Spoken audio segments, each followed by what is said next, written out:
You're listening to Question Reality. Question Reality with Priscilla Leona. Hi! Welcome to the Question Reality. Oh, I'm supposed to be looking over here.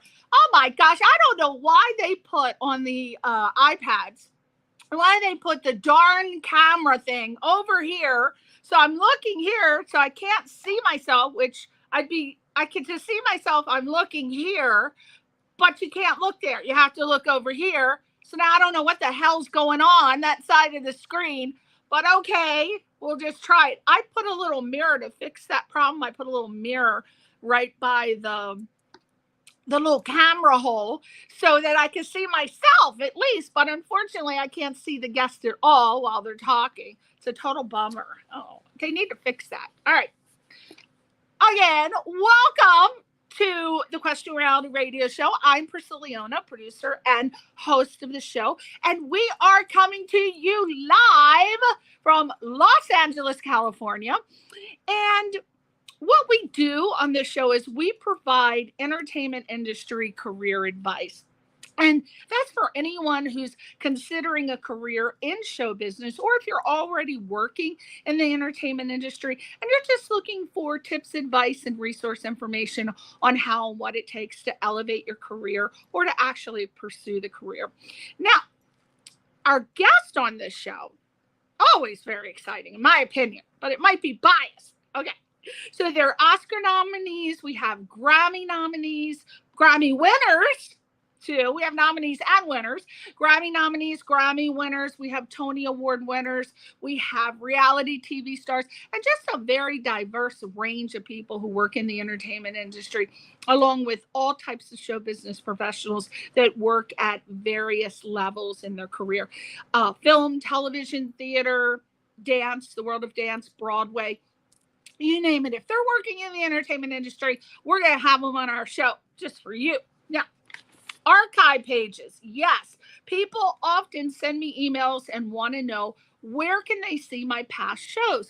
Well, here are some ways that you can see all of the guests. As you know, we've been on the air for over 20 years, so there's a lot of shows.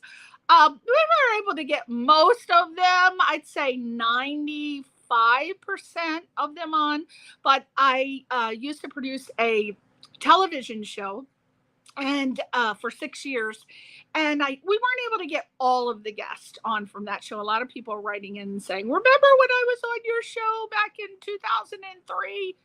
No, I do remember you, but unfortunately it was on tape back then, so we're working on it. All right, so you can see our past shows on our YouTube channel, and you go there and type Priscilla Leona, at Priscilla Leona.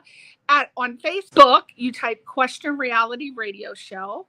Let's see, our website, which is questionrealityradioshow.com, questionrealityradioshow.com. And we're also on LinkedIn, X, TikTok, you name it, every social media site we're on.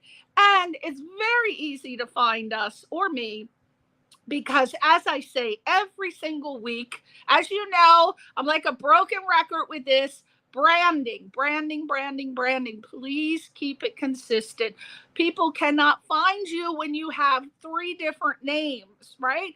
When people meet you at a networking party, they want to know, oh, gee, who was that girl I met? Oh, yeah, Priscilla Leona. I'm going to Google, type Priscilla Leona, boom, Instagram, TikTok, Facebook, LinkedIn, you name it. It's all under my name, because branding is very, very, very important. People have a 5-second attention span, and they don't want to be doing any research. And don't do any cute names like Debbie did Dallas, but now she's directing bunny films. Okay, no, don't do cute names. Swirly Sam, Petunia, Priscilla Petunia.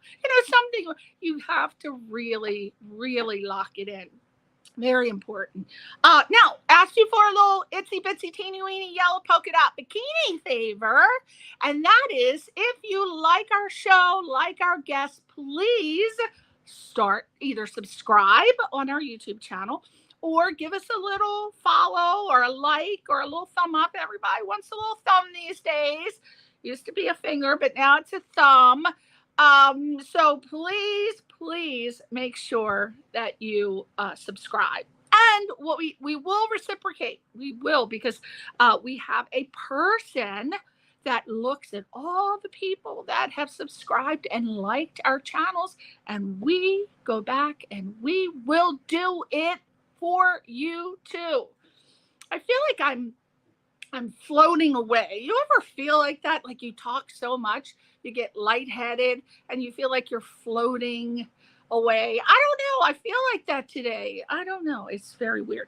Now, booked. If you want to be booked on our show, if you want to appear on our entertainment industry career advice show to promote your product, showcase your films or books or just yourself, here's how you do it. Go to the website, questionrealityradioshow.com, questionrealityradioshow.com, and you just go to the contact link.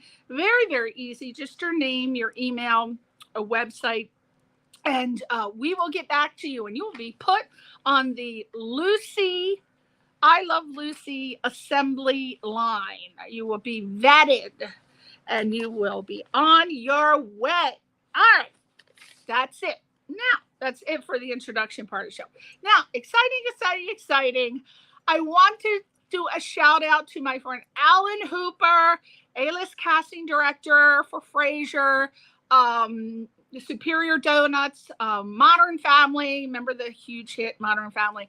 He was so nice to me. He was on my show a couple weeks ago, and he had told me that, I had wanted to be on a show as an extra for a Christmas show. So he told me they had just finished filming that, but he asked me if I wanted to come to be a VIP guest at a taping. So of course I said yes, and tomorrow we're going to tape. Well, we're going to a VIP. I swear I'm losing my mind today. We're going to a Frasier taping. I told him I didn't even know Frasier was back. I was a huge fan back in the day of the original Frasier, but then of course the series ended.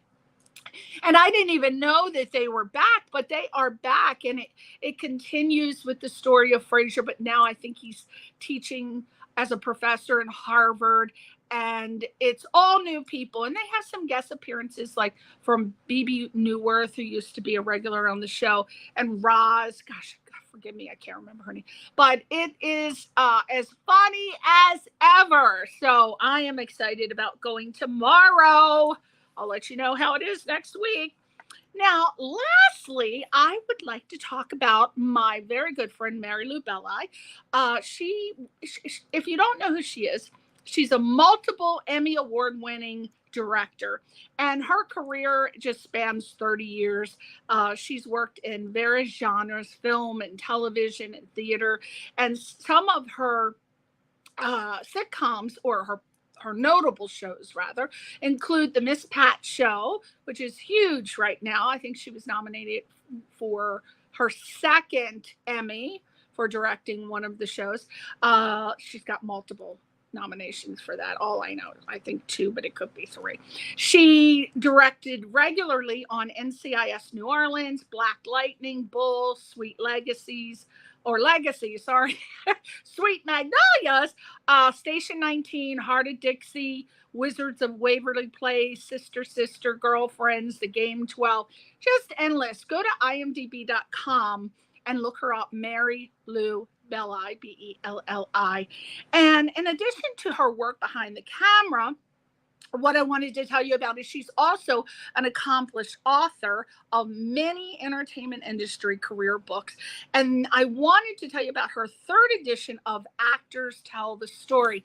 Now, I have 2 of her books because I was in her master acting class. Actually, I don't have that one. Okay, well, I gotta get one of those. All right, so it's their 3rd edition of Actors Tell the Story, and it's available for purchase on Amazon.com and on her website directly, maryloubelli.com. And and I want to tell you about this other one. It's called the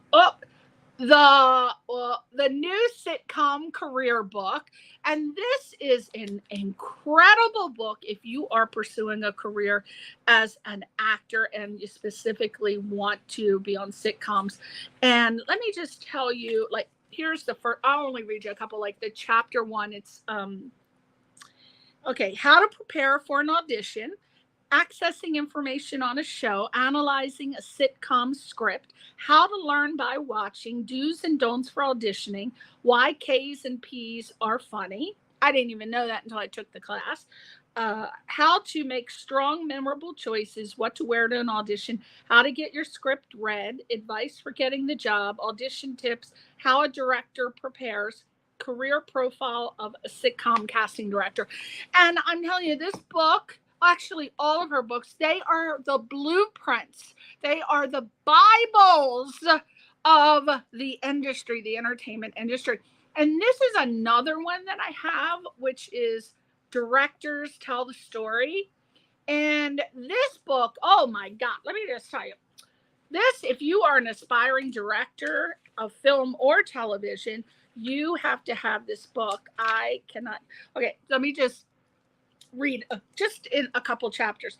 Breaking down the script for story, breaking down the script for character, casting, production design, scouting locations, organizing the shoot with the first assistant director, sharing the vision, blocking and shot listing part 1 and part 2, directing the actor, below the line, all the other stuff, running the set, and it just goes on and on and on. And she has very famous directors who she interviews in this book. I don't know how I'm going to do this. How do you do that? Okay.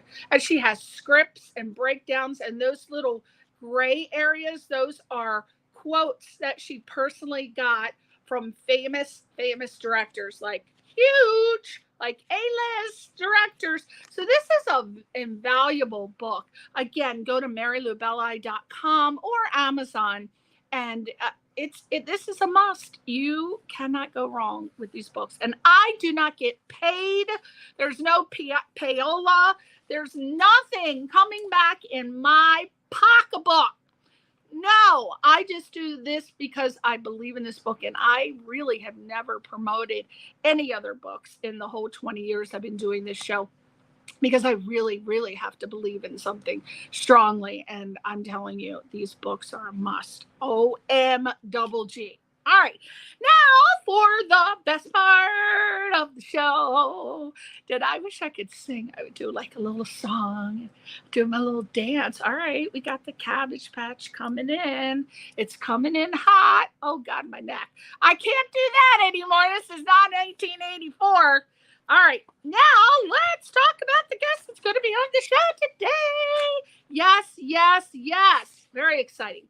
His name is J. Ryder Ward. There he is. Oh God, that looks like a mug shot. Woo! Holy shit! I'm gonna have to tell him next time I want to smile, because he has beautiful white teeth. I'm gonna tell him only a picture smiling, because this looks like he is coming for me. He's coming for me. I stole something and he's coming to kill my ass. All right, let's move on to another picture. All right. Now, this is his latest. Well, actually, I don't think it's his latest, but this is a film poster from one of his films called Payment Received, which, as you can see, has won multiple awards. Let's see what else we got. What other picture do we have? There he is, J. Ryder Ward, who he's got all his little awards. Look at that. I think that's all for Payment Received. Yes, it is. So what else do we have, Albert? There is probably one of the actors, and a very hot-looking actor, may I say. Don't know who he is, but we'll be finding out. For Payment Received for the Shockfest Silver Bullet 2021. Looks like there's some blood involved. Oh, here's another poster. Very nice posters. Let's see. It says a music band travels to Mississippi for the audition of a lifetime, where they spend the night in a home they rent it on an online vacation site. Unfortunately, the house is secretly inhabited by mysterious, deranged figures who want them all dead. I am sold. I am sold. Get my movie ticket now. I love those type of movies. What else do we have? Any more pictures? Oh, there we go. Persuasive. This is another film by J. Ryder Ward. And as you can see in the second picture on the far left is our very dear friend, Ernest Lee Thomas. Oh, I love him. He was star of the sitcom back in the 70s, hit sitcom called What's Happening. Also, he was Mr. Omar on Everybody Hates Chris. Remember, he used to say tragic. Cannot say it like him, but that is another film that we'll be talking about. So let me just read a brief bio of our guest today. J. Ryder Ward is a self-taught, award-winning filmmaker who grew up in a hybrid area of Highland Park and Detroit, Michigan.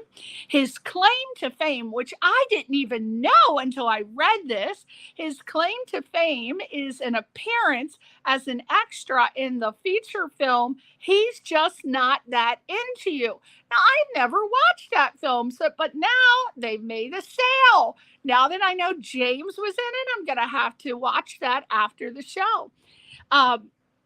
So he was an extra in that scene during a scene between Kevin Connolly and Drew Barrymore. And as you know, Drew Barrymore, oh my God, one of my very good friends is John Blythe Barrymore, who is the grandson of John Barrymore, Ethel Barrymore, all the Barrymores. He's a scion. He's been on our show many times. And that scene is at the end of the film. So you might want to rent it. He's Just Not That Into You, and look for J. Ryder Ward in the film. Now, he has written, produced, and directed an award-winning feature horror thriller called, as we just saw the film posters, Payment Received, which is playing exclusively on Crackle.com. And I just recently downloaded Crackle to see what was on there, and I am going to be checking his film out. Now, that film, Payment Received, was nominated for 5 awards at the Edmonton Festival of Fear in Edmonton, Canada, and it took home 3 awards, which were Best Picture, Best First-Time Feature Film Director, and Best Actor. Oh, I wonder who got the Best Actor. We got to find that out. And recently, J. Ryder Ward was a writer's PA on the upcoming Amazon series Cross, created by Ben Watkins. So we're going to find out if there's some trailers we can watch for that. So without further ado, let's bring that little cutie on. Welcome to the show, James Ward. James J. Ryder Ward. What are you doing? Oh my God, I'm out of breath. You got to pick up some slack and do some talking. I've been doing this show 20 years, and I tell you, it's getting harder by the week, honey. There are 2 things I need to touch on. First, you was talking about your logo. You had to switch it because it was a finger. That's probably why you didn't have any followers, because it was the finger. You know, I don't know what finger you were using, so that might have been a turnoff. and the other thing is, and I know a lot of your guests are Emmy, Oscar, Grammys. Even though I'm not one of those yet, a Grammy is coming soon because I'm back in the booth. Kendrick and Drake, they are inspiring me right now. So I'm going to have a song out in a couple of days. Actually, a couple of years. I'm sorry. I said days. I'm in a couple of years. It's going to take a minute. What? I didn't even know you did music. What do you write? Oh. Oh, my God. You lead me on, get me excited, and then you're like, nope, that's not what I meant at all. No. I did music video treatments, and I assisted directed a few music videos, but I've never written anything, Oh, my gosh. So. Well, if you were to write a song, what Okay, say it's not the artist that created the song. If you had to write any song ever, what song would it have been? Oh, Happy Birthday, because it makes a lot of money. That is true. Look at you. Ever the opportunist. Happy Hey, birthday. I would get the copyright and just sit back and let everybody sing it while my bank account just fill up, you know? Well, and you know, another song that makes a ton of money is that I Will Survive. I Oh had no yeah. idea. I just Oh read yeah. an article. It is the highest grossing song that is bought to play at parties, that is sung at Wow. parties, weddings. And I'm thinking, why in the hell would you play that song at a wedding? But it's Well, very common. It's well, I very could say some people I know that got married, they ain't surviving. So that's they maybe got that it's on the back maybe burner. it's trying to get him. They played that at the divorce party, right? My God. So the last time that I saw you, we were at your friend's house and we were doing an interview with Ernest Thomas. And Yes. I want to Yes. know, at that time, we had briefly talked about you. You had just started a job working at, so I'll let you fill it in and how Oh, that you talk about how I met Ernie. So it was around 2008, 2009.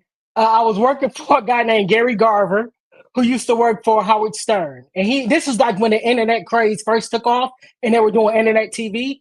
So I was there working one day and Ernie came in for an interview. And I just arrived here from Detroit. So when I saw Ernie in Detroit, it was reruns of what's happening. I didn't see an older version of, Ernie. So I had no idea what this guy looked like.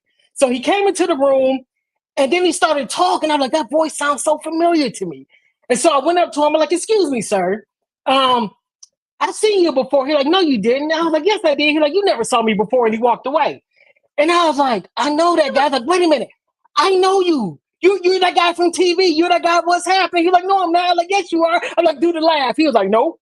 I was like, all right, man, I'm gonna go finish doing what I was doing. When I turned my back, he was like, ah. And I was like, oh my God, it is you. And that's how I met E. And then I told him I was a writer. Back then I wasn't directing, I was just writing. And I gave up. We met up in Burbank. I took a train. I was living in Fullerton, California at the time. And I took a metro train from Fullerton down to Burbank. And the coffee shop was right at the exit. So I got out and I called him. I was like, hey, I'm at this coffee shop and I got my scripts. He came and met me, read the scripts, and was like, oh my God, you can write. And we became friends ever since. But the sad part about that story for me that broke my heart, I had to call this dude for like 2 weeks straight and he never answered the phone. Oh, that's Ernest. That is Ernest. He has everybody in a queue. You're lucky if you get a telephone. Yep. He That's never Ernest. answered it then. I was like, when he finally answered, I got tongue tied because, I'm used to him not answering. So I'm always talking to the voice machine. And so one day he was like, hello. I'm like, Is that really you? Did you answer? Oh yeah, he is so Yeah. busy. You're very lucky if you get a phone call from Ernest. I Oh, mean, yeah. he's better at texting but yeah. So I didn't know that it was 2008. I thought you guys had been Yeah. friends. I mean, the way you are together, it's like you've been friends for 20, No. 30 years. He was the first, I guess, person I met when I came to LA. Because I just started networking and meeting, and Ernie, we just gravitated to each other. And he's always been honest about my writing. He'll tell me what works, what doesn't work. Whenever I shoot anything, he's more than welcome to be. I'll be in it. So a lot of my projects that except for the film, he wasn't in, but everything else I've shot, he's always been in it. Yeah, Ernie is my dog. Like I want to give him his roses from me right now. He gets his roses. Yeah. He's phenomenal. He's He is. phenomenal. He is wonderful and everything. He Yes. is a authentic actor. Like there's Yes. nothing he can't do.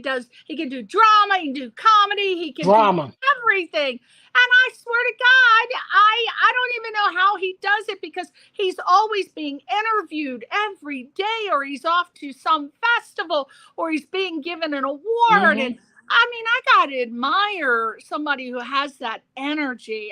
And he still have time. He still yeah, have time for me. Whenever I need to reach out, he's always there. he So I does. love that guy to the fullest. He's amazing to me. He So does.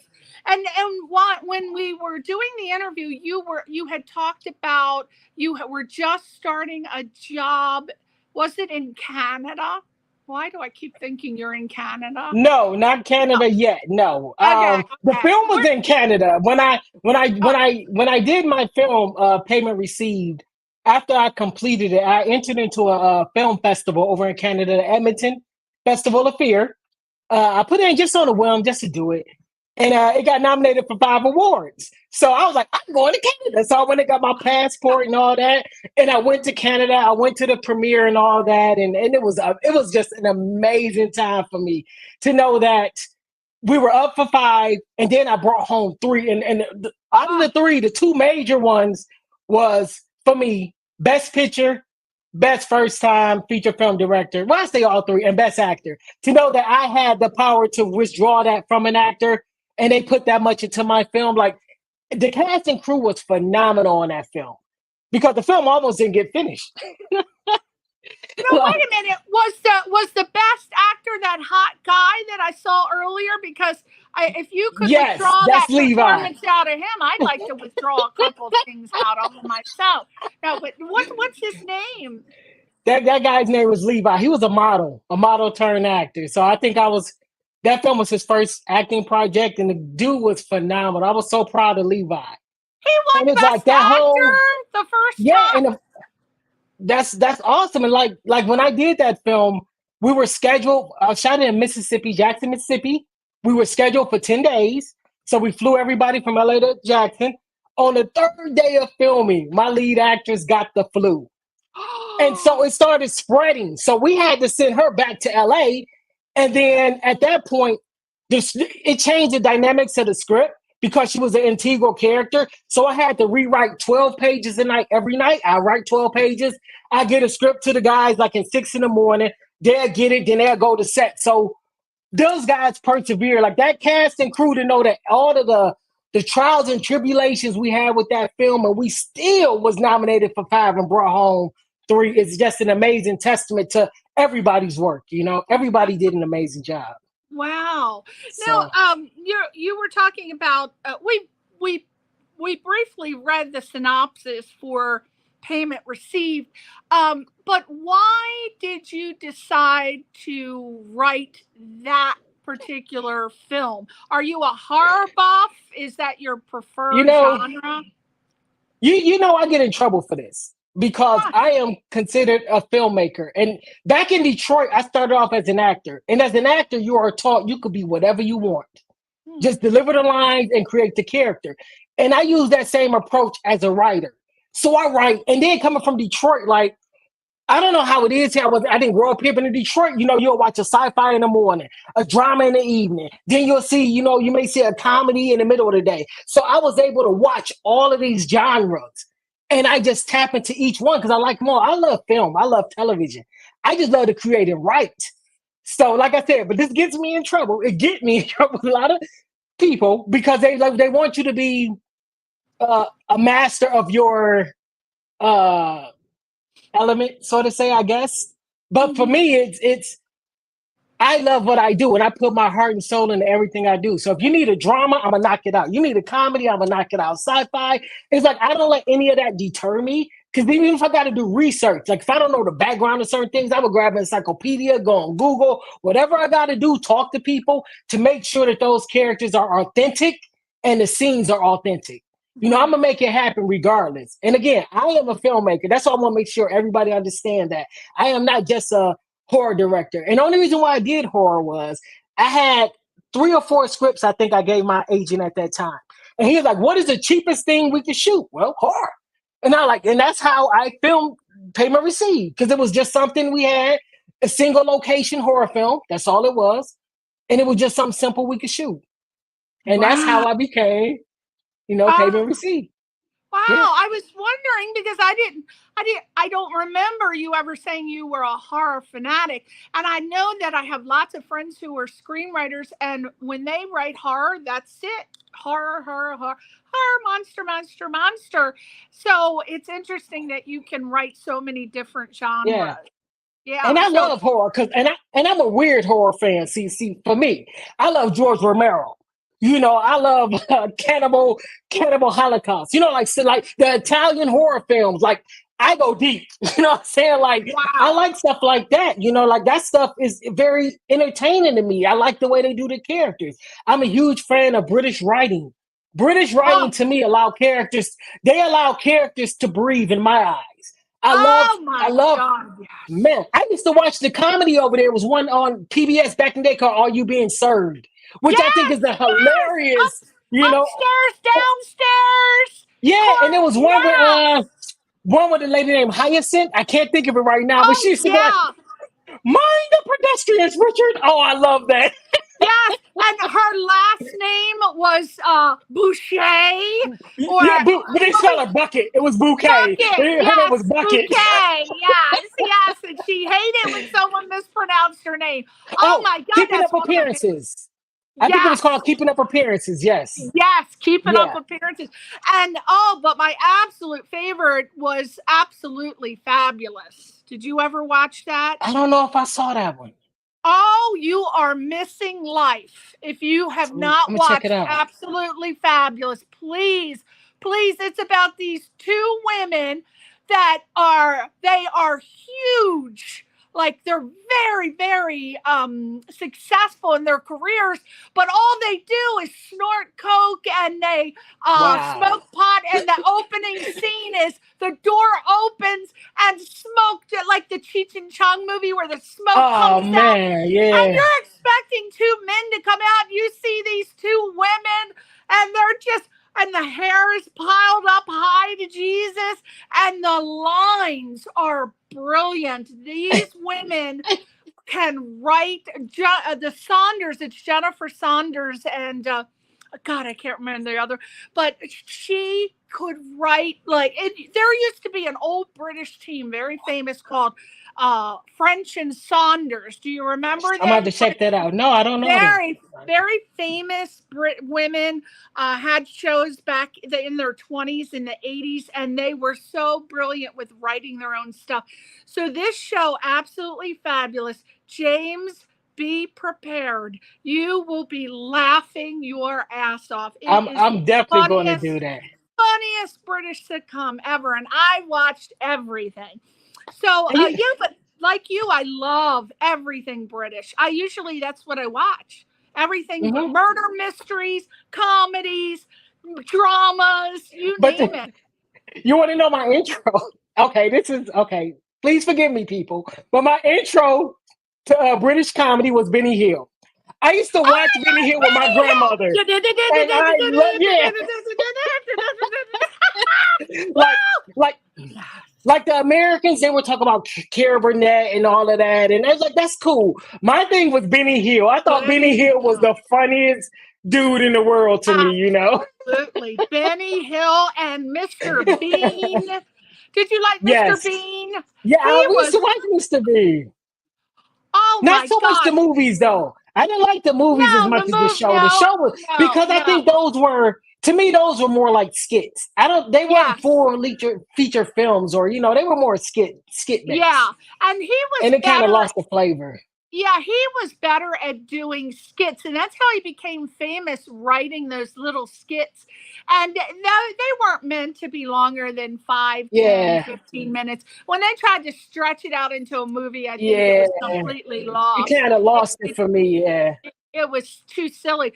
But yeah, I really prefer foreign everything. Like I'm watching a German sitcom called Homicide Hills, and I said, Jesus, God, they can write there, and you learn so much because of course I have to watch subtitles, but I'm learning like German words, and I'm learning about the culture, and I'm learning about the food, and I'm learning about how what they think is funny compared to what we think is funny. So I would check that out, Homicide Hills.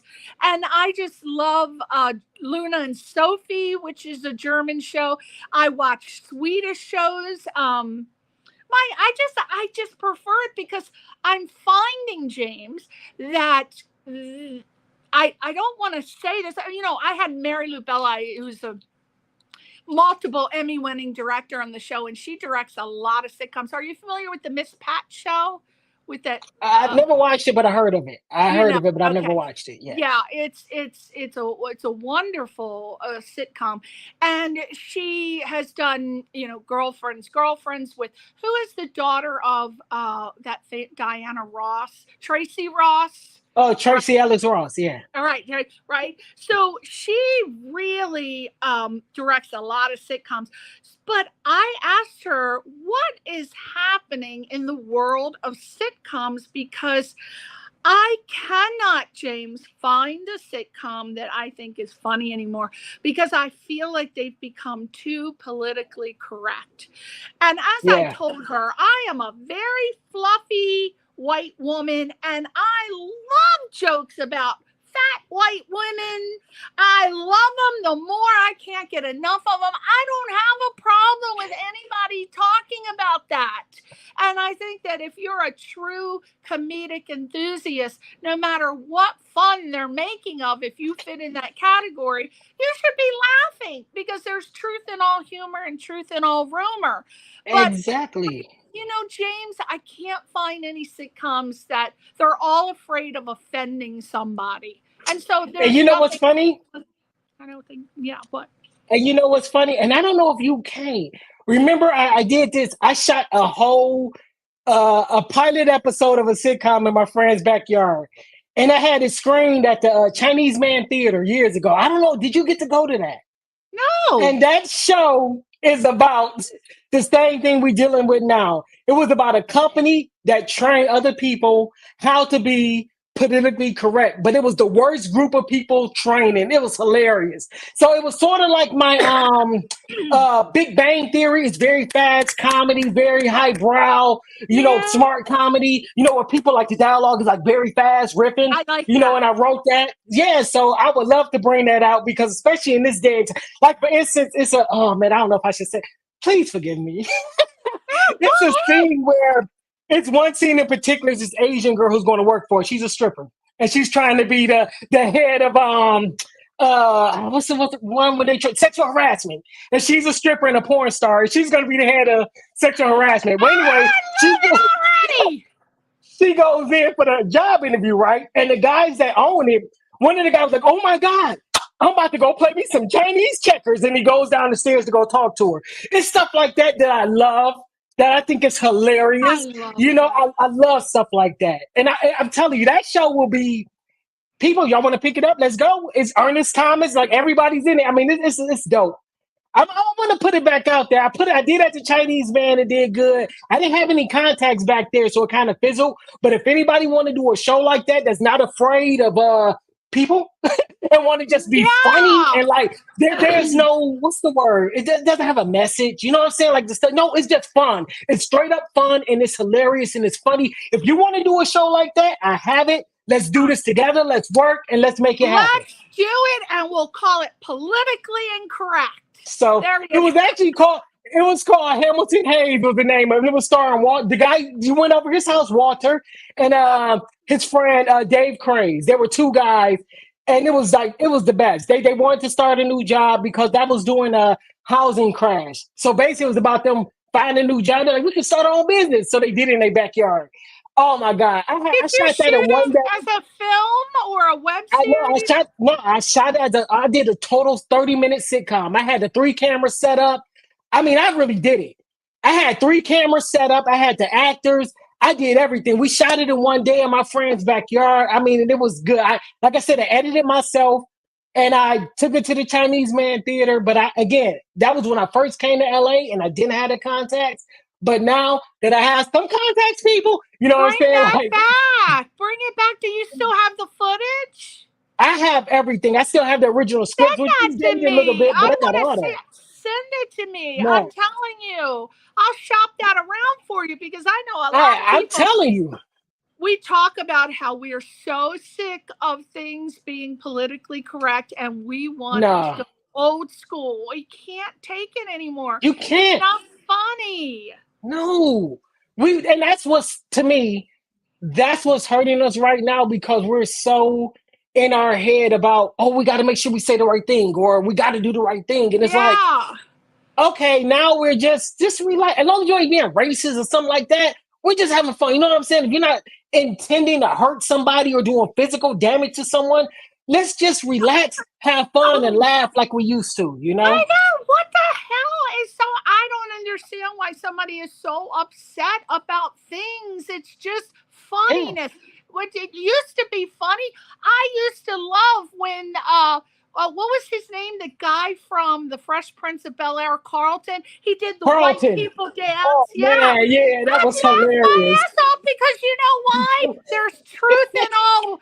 Oh, that is true. That is how a lot of white people dance, and he did it perfectly. Or when the African people say that the white people walk like they got the corn cob up their butt. Why is it funny? Because it's true. It's true. You don't need to get offended over that shit. It's ridiculous. And it's all, and to me, it's all love. It's just we observe each other.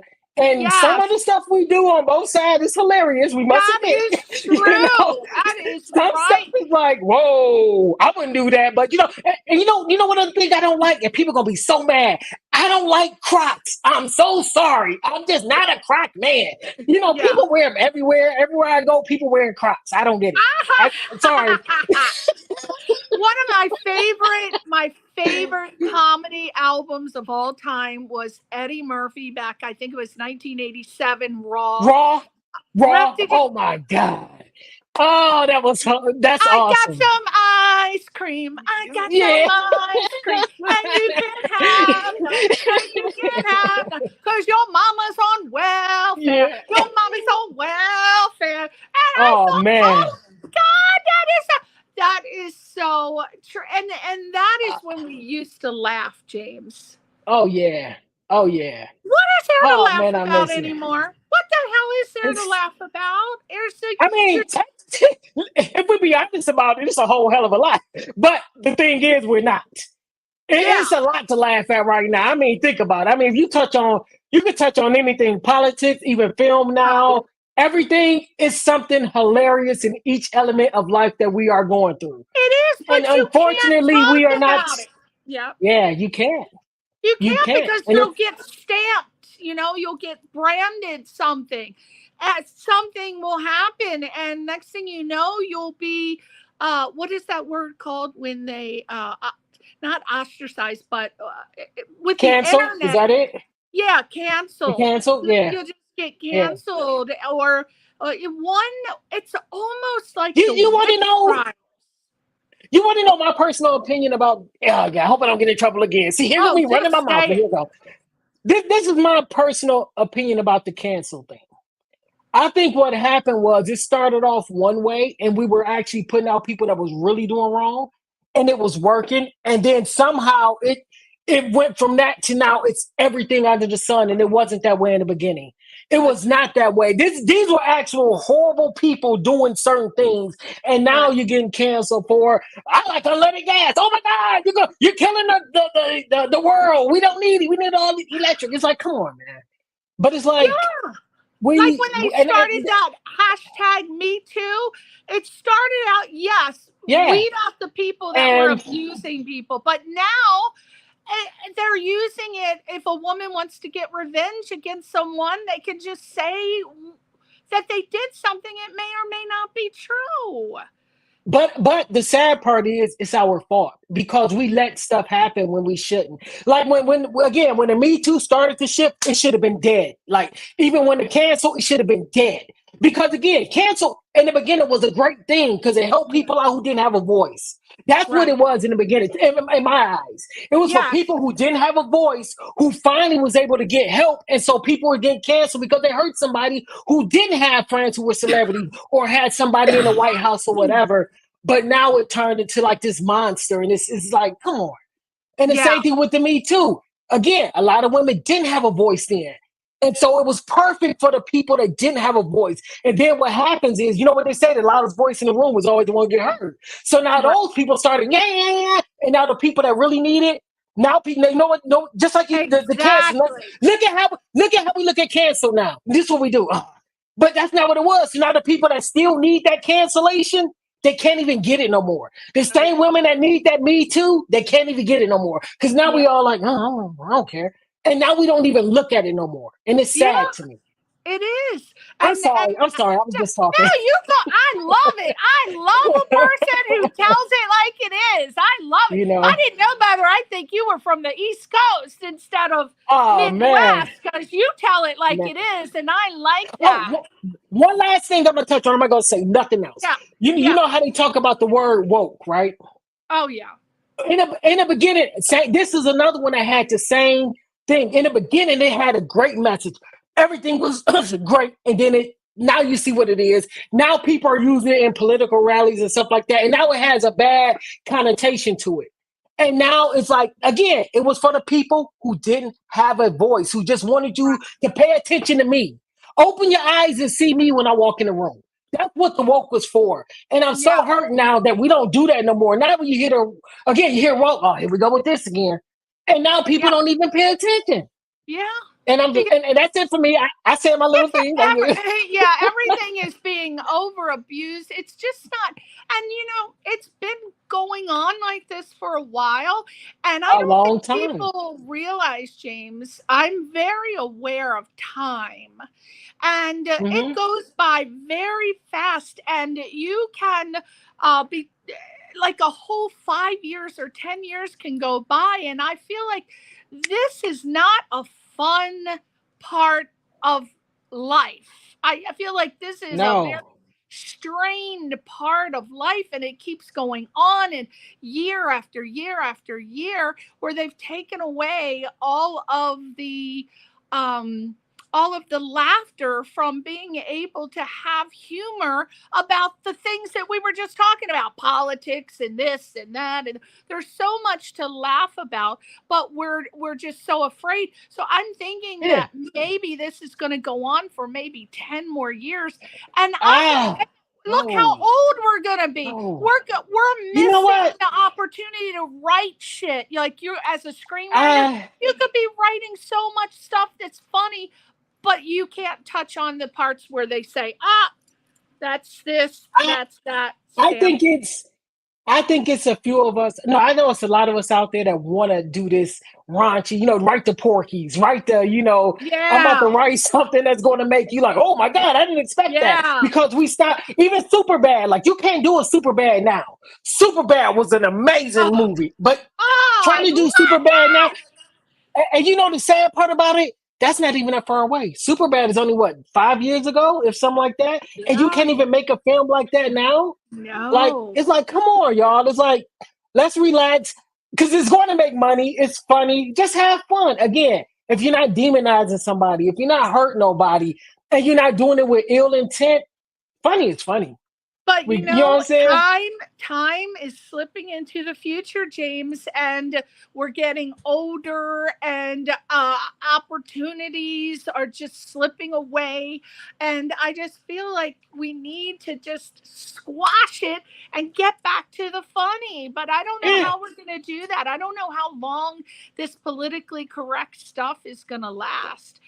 I think, for me, my opinion is, because they say art is powerful, right? Art is a powerful tool. Art can make your mind think about stuff you never thought about in your life. And it's very formative when you watch art. If we were to start producing those type of comedies and putting them back on like a Netflix, because you know what? You know what's funny? If you go look at Netflix now and you watch all the foreign comedies, they're doing the stuff we were doing 10 years ago, and it's hilarious. Like they're not politically correct. They pushing the boundaries. Oh my God, I love them. Go look at Netflix and look up comedies. Watch all the Spanish ones, the one from Spain, overseas, English, like all of those. They doing stuff we weren't doing. We need to go back to that, and I wish that they would give us again. Give us an opportunity. Like I'm one willing to take it. So if you want to just be like, you be the face and you get all the hits, I would take it.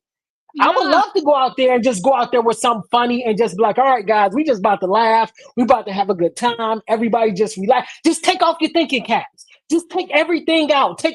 Don't think about it. Just watch. You know, that's what we're missing now. We don't just watch stuff no more. We don't remember going to the movies. To me was where you zoned out. Mm-hmm. You know, nothing had to be a message. Nothing you had to think about unless you wanted to. Like if you wanted to go see a doc, you go to an art house. You know, there were places for stuff like that where you wanted to like think about film. You go to an art house. But if I just wanted to zone out, watch stuff explode, watch something funny, watch somebody walk, like Police Academy, prime example. Somebody, and that's not a good say, I'm not gonna say it, but Police Academy. I like Police But like, Academy. you know, I know it was a scene I was going to say, but I'm not going to say it right now.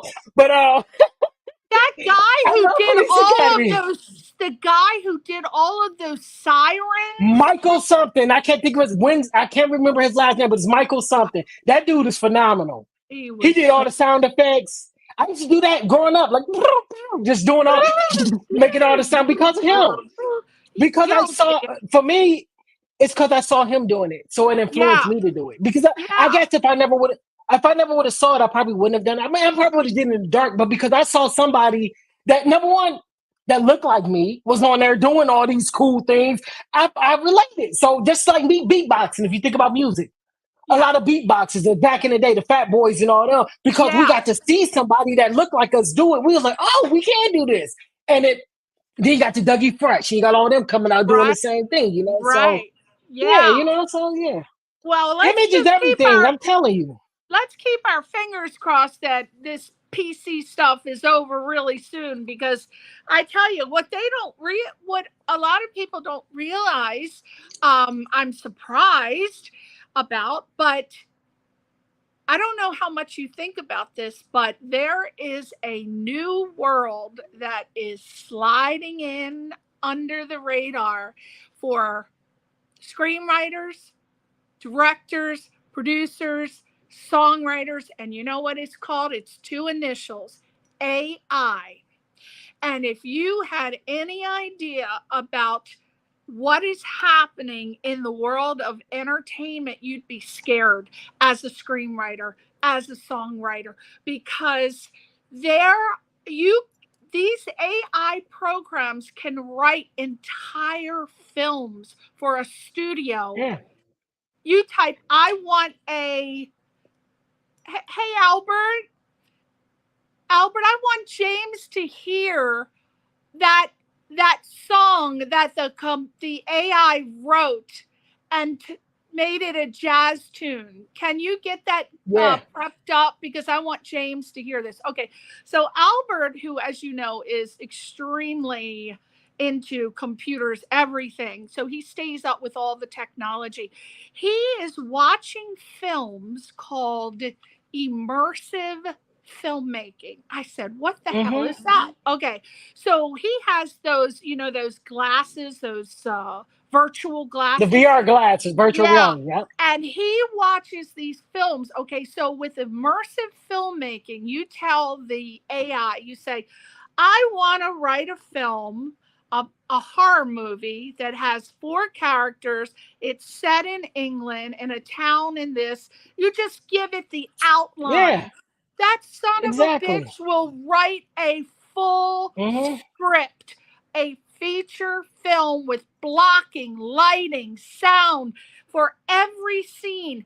And screenwriters better be aware that this is happening right now, and studios, that is the wave of the future.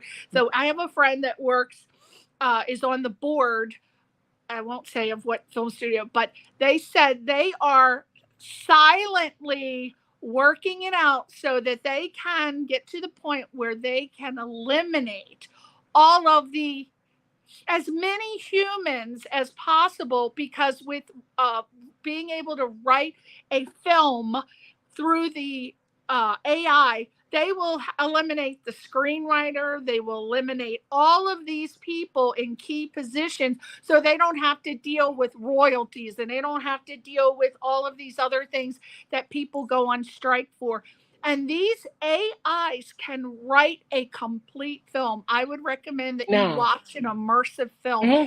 And what's great about that is, okay, so Albert's watching a film that it's a horror film, and you're watching the film, but you're inside of the film.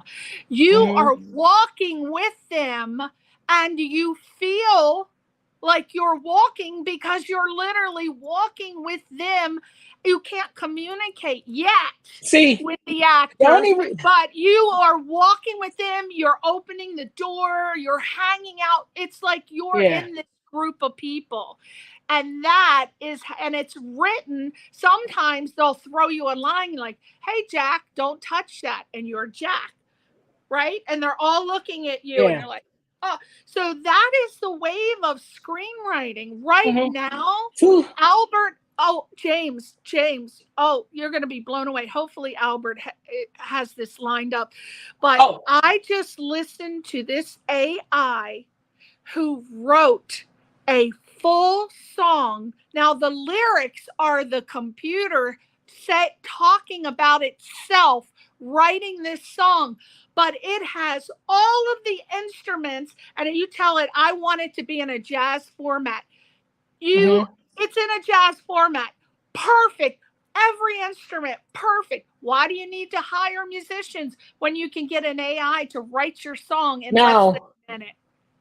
The one thing that we have in our pocket, and one thing we're going to have to do as creatives is, number one, you got to go to the courts, because everything is through the courts. We got to make sure we protect ourselves. There is a law now that came out right when that AI started coming out, and they passed and it said that anything created by AI cannot be copyrighted. It cannot be copyrighted because it's from AI. So that's one of the issues, that even if a studio were to do it, they can't make money off of it because it can't be copyrighted. So that's the issue that they're running in. Thank God for us, luckily. And then the other thing was, it's weird that you talk about this immersive world. I'm a gamer. I've been playing video games all my life, and we've been doing that forever. So when y'all be like, oh, we're like, yeah, we've been doing that. It's like, it's nothing new to us. We've been playing games and we've been immersed and stuff. So you know, so it's like, and the way the games look now, they look like movies, like the characters and the artwork, it look authentic. So that world for us is like, well, we get it, but it's like, to me, you still can't, a computer don't have the emotion. Like, it could write any script in the world, but it's not going to have that emotional beat that you need. Like, it doesn't know how to explain when somebody actually cries. A person cries. Like, how does it? Are they bawling? Is it a single tear? Like, how is this person really affected? You know what I'm saying? Like, how was this line said? Is it a funny line? Is he being sarcastic? Is he being a jerk? You know, those are the elements that you can't get from an AI that you get from a human being. So that's the one thing that to me, we will always be better than a computer. They may be faster. They may write 500 scripts in an hour. We do one a week or a day, however you work. But it would never have the emotion or the background we can entail into that. It could be grammatically correct. You know, it's going to be perfect the first time out, but it's never going to have those elements that we need. Right. You know, it's just going to be it's like a blueprint of a building, where when you're building a building, it say just place wood here. It doesn't say that this wood needs to be, you know, that wood don't have any emotion, but you're still building a house. Or put the steel here. But when you got a bricklayer doing that, though, think about it. When a bricklayer is doing that, he may put his initials in the brick. He may make it ornaments, you know, like in the building, because he's putting his heart into it. You can't take that away from a human. That's the one thing we got. Albert, do you have those two songs lined up for James?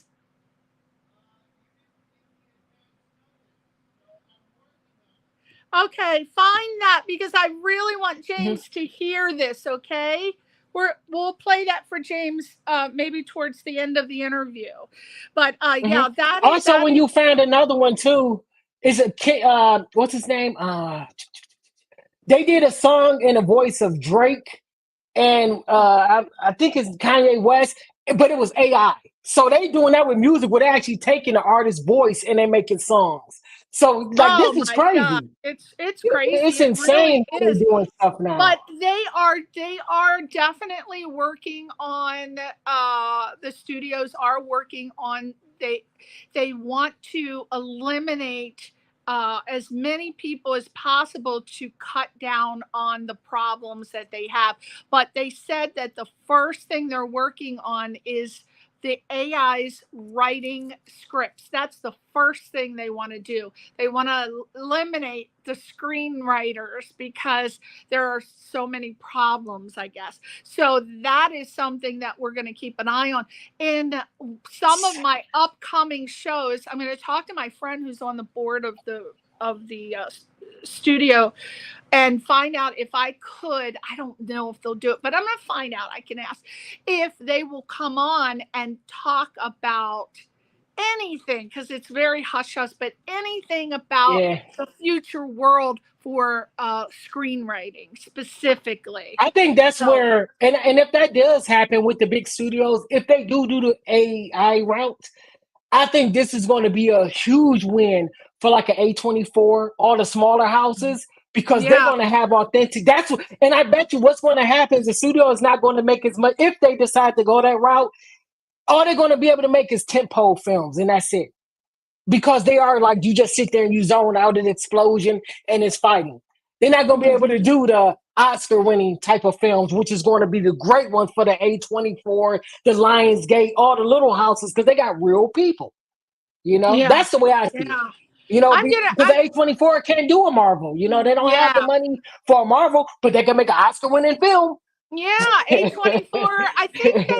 I think they've aligned and they're working a lot with Blumhouse and they're doing horror now. Yeah, they're working. Every production I see that has A24, it's and Blumhouse. So I think they've had to team up. They've had to team up because it's a you didn't see what I said. World out there.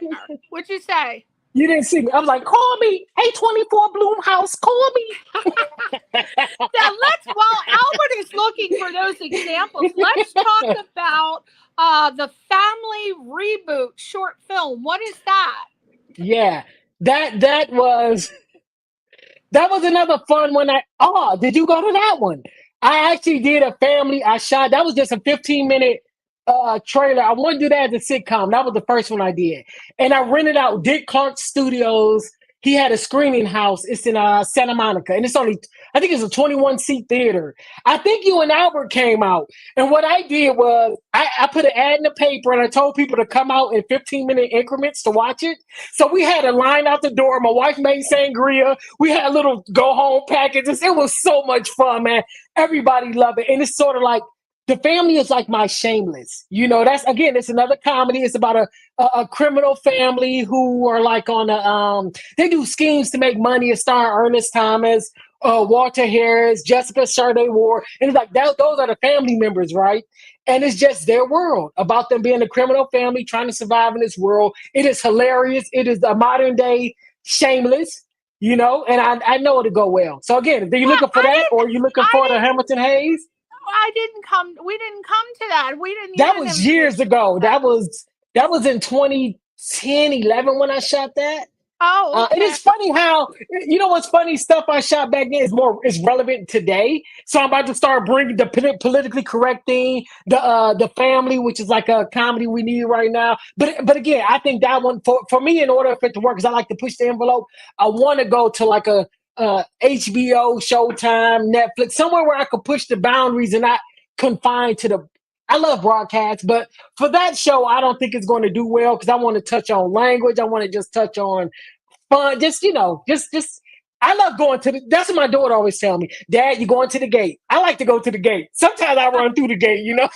So this reboot, what are you doing with the reboot? Is that something happening now? I'm about to shoot. Yes, I'm actually rewriting the script. I'm writing the script right now, and we're getting ready to film it, and then I'm going to just put it out into the world. So I've been dilly-dallying with the script because I finally found the reboot story that I wanted to do. So I found it.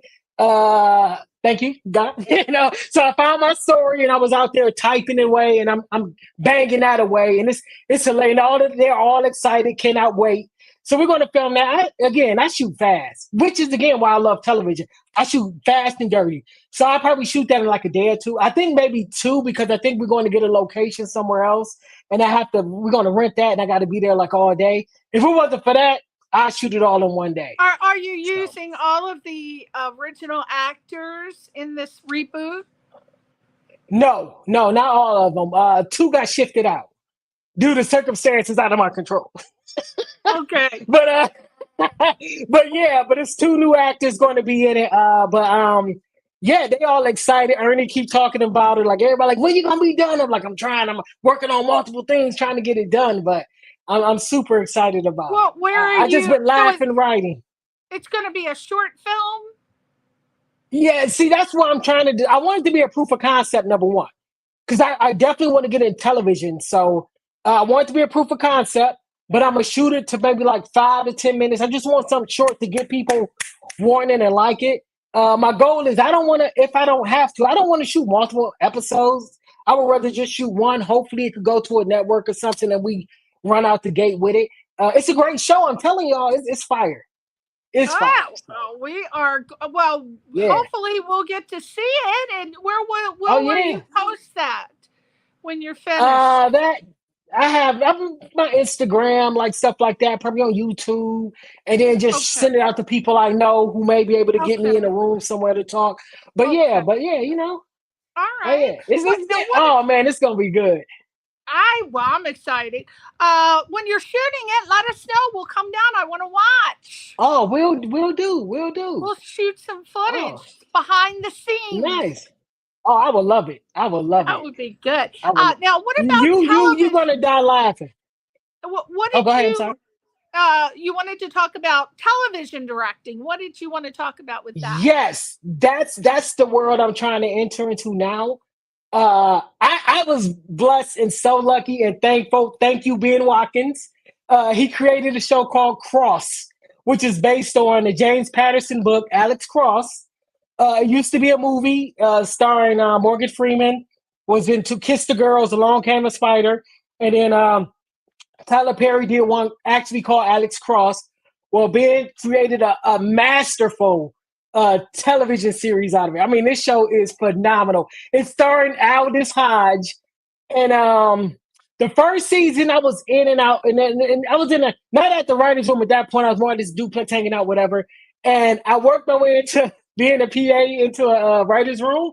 So I was actually shadowing in the writer's room for the major part. So I got to learn the magical world of the writer's room, and it blew me away. I was so and I don't know if all rooms are like this, but for this particular room, number one, everybody was a family. Everybody had each other's back. Nobody's voice was stifled. You wanted to pitch, you pitch your idea. It may not be the best, but you were still allowed to pitch. I was even able to pitch something, which shocked me, So I got to learn a lot in that environment. And I'm thankful to all the EPs that was there. I met a lot of EPs. I met a ton of television writers, and they just took me under their wing, and I'm so thankful for all of them.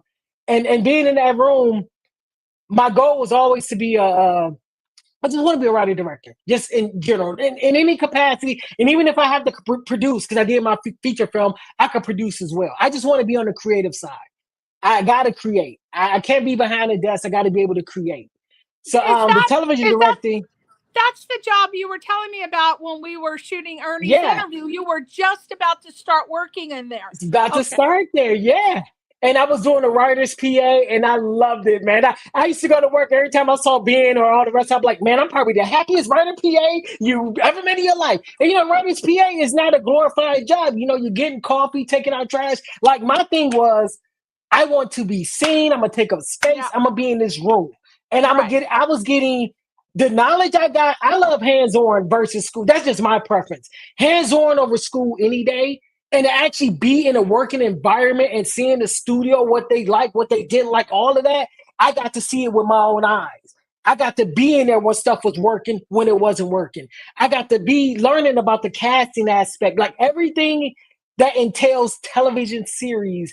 I learned from the top to the bottom, and I'm so grateful and thankful. Was that working for Amazon, or was that an intern Well, position? no. I was working for Paramount at that. It's weird. I was at first I was oh my God, my story is hilarious.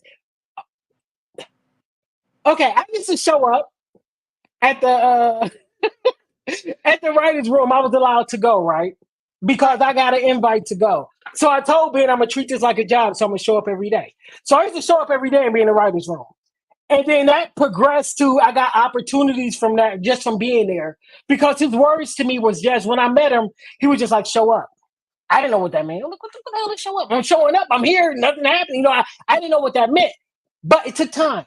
So me showing up doors just started to open.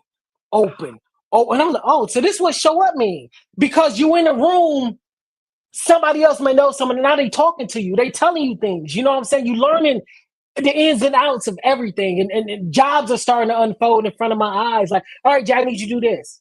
Okay. And because I was available in there, it opened up my world. And I was just so thankful. But I was in that position. It was cool. And then people used to look at me because, again, when I was in the writer's room in the beginning, I didn't have a position. I was just the guy in the room. So when writers used to come in, they used to be like, who is this guy? I'm getting lunch. I'm doing everything they basically do. And they're like, who is this guy? Just sitting here. Right. So that was very, mentally, it was hard sometimes because people are like, what are you doing here? I'm like, well, Ben's my mentor because he's my mentor. It's like, Ben's my mentor. They're like, oh, okay. Didn't know what that meant. They just knew I was there. So, but the thing was, I got $1 million worth of knowledge just by being in the room. You can't beat that. What were some of the things you learned in the writer's room that the audience or aspiring writers, what is something you think would be nice to know? It's nothing like writing a spec script, I tell you. Or like when you're writing on your own, or even as a feature writer, when you're getting notes from someone, it's just your particular note. When you're in a television series, sometimes you may write an episode and it just has your name on it. Other people wrote. It's like stuff like that I learned of, or your stuff is rewritten. You'll go do a script and then you'll get it and you turn in your draft because it's a network draft, a writer's draft. Like all these delivery dates has to be done. And you sitting there, you toiling over it, you put your heart and soul, and then next thing you know, the only thing you know when that script come out is, oh, that's the period I put in. But your name is still on it, so you can't, especially to me in the world of television, even though I never was like that, number one rule, do not be married to your work. You gotta learn how to it may be one or two things you want to fight for, but if you fight for it, it better be good. You know what I'm saying? Like when you go pitch it, it better be ironclad gold, but your script is not, when you're on television, it's more of an ensemble. When you're doing a feature, it's you. And maybe a note from a producer, that's your baby, and even when they give you a note, you're the one making the changes. Doesn't work that way in television. So that was like an eye opener for me. I learned about how many days writers may work or what happens if it get extended.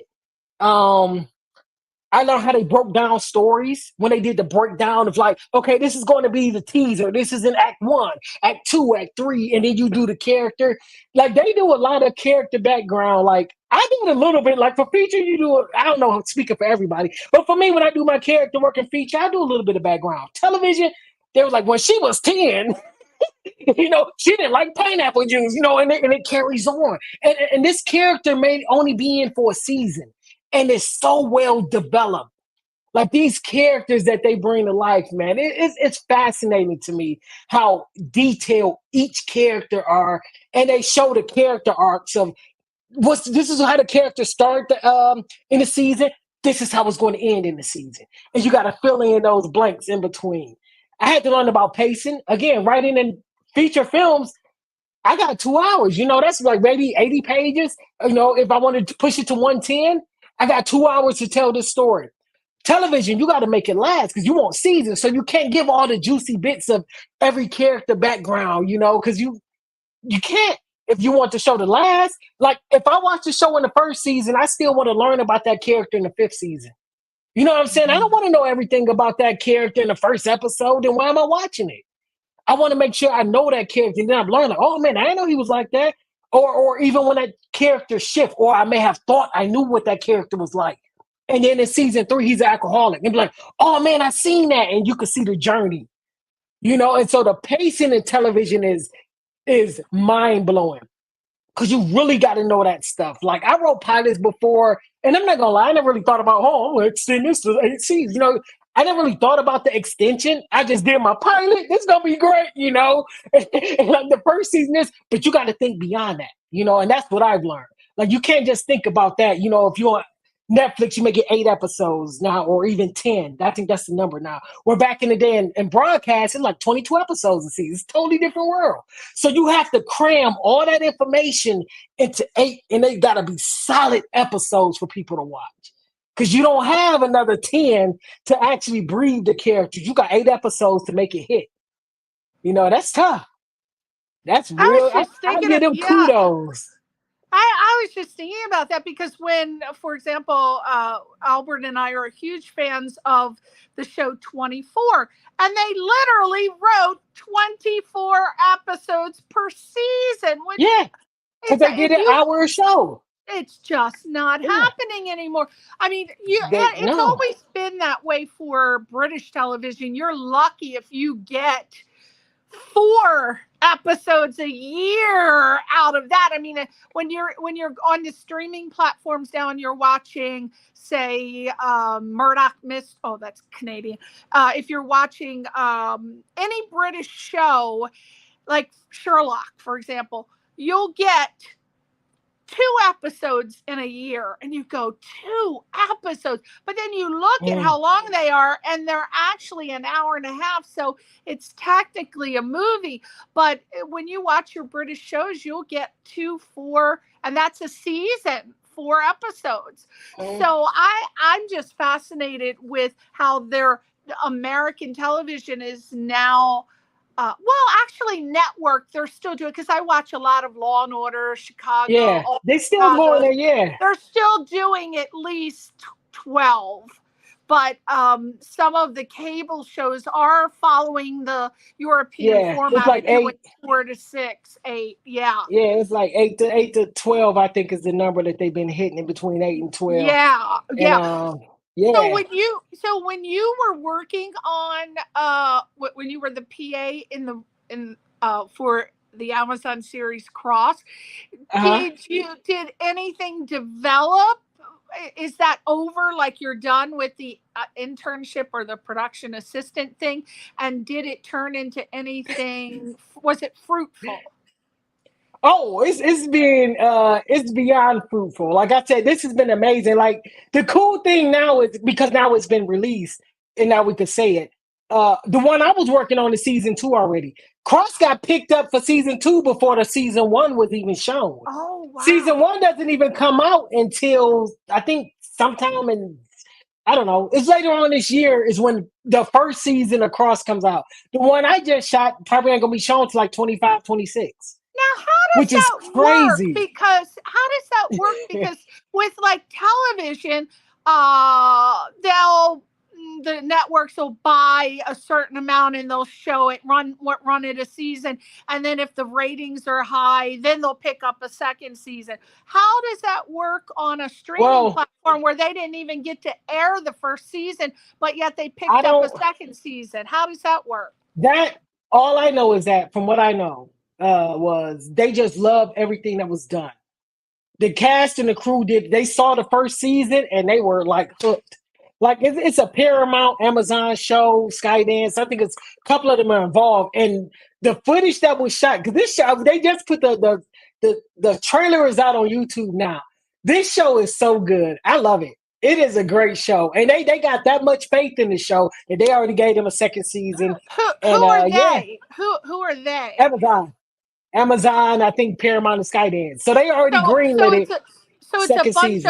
It's a bunch of executives and producers, or who are they? Yeah, it was executives. I don't know the particular people because I wasn't in that room, but just the overall companies the company Amazon that greenlit it, and it was just like, all right, good. So That's how that particular. I don't know how other shows Okay, work, but that one was because they greenlight. So whoever they are over at Amazon, the entity. they greenlight the show Cross, for example.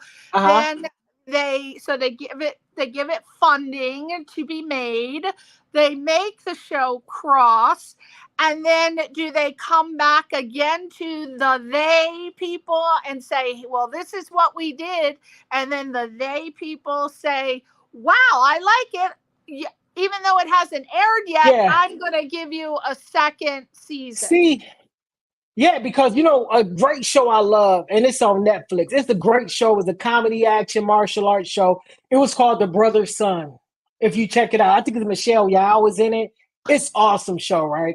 I watched the first season. I loved it, and it canceled it.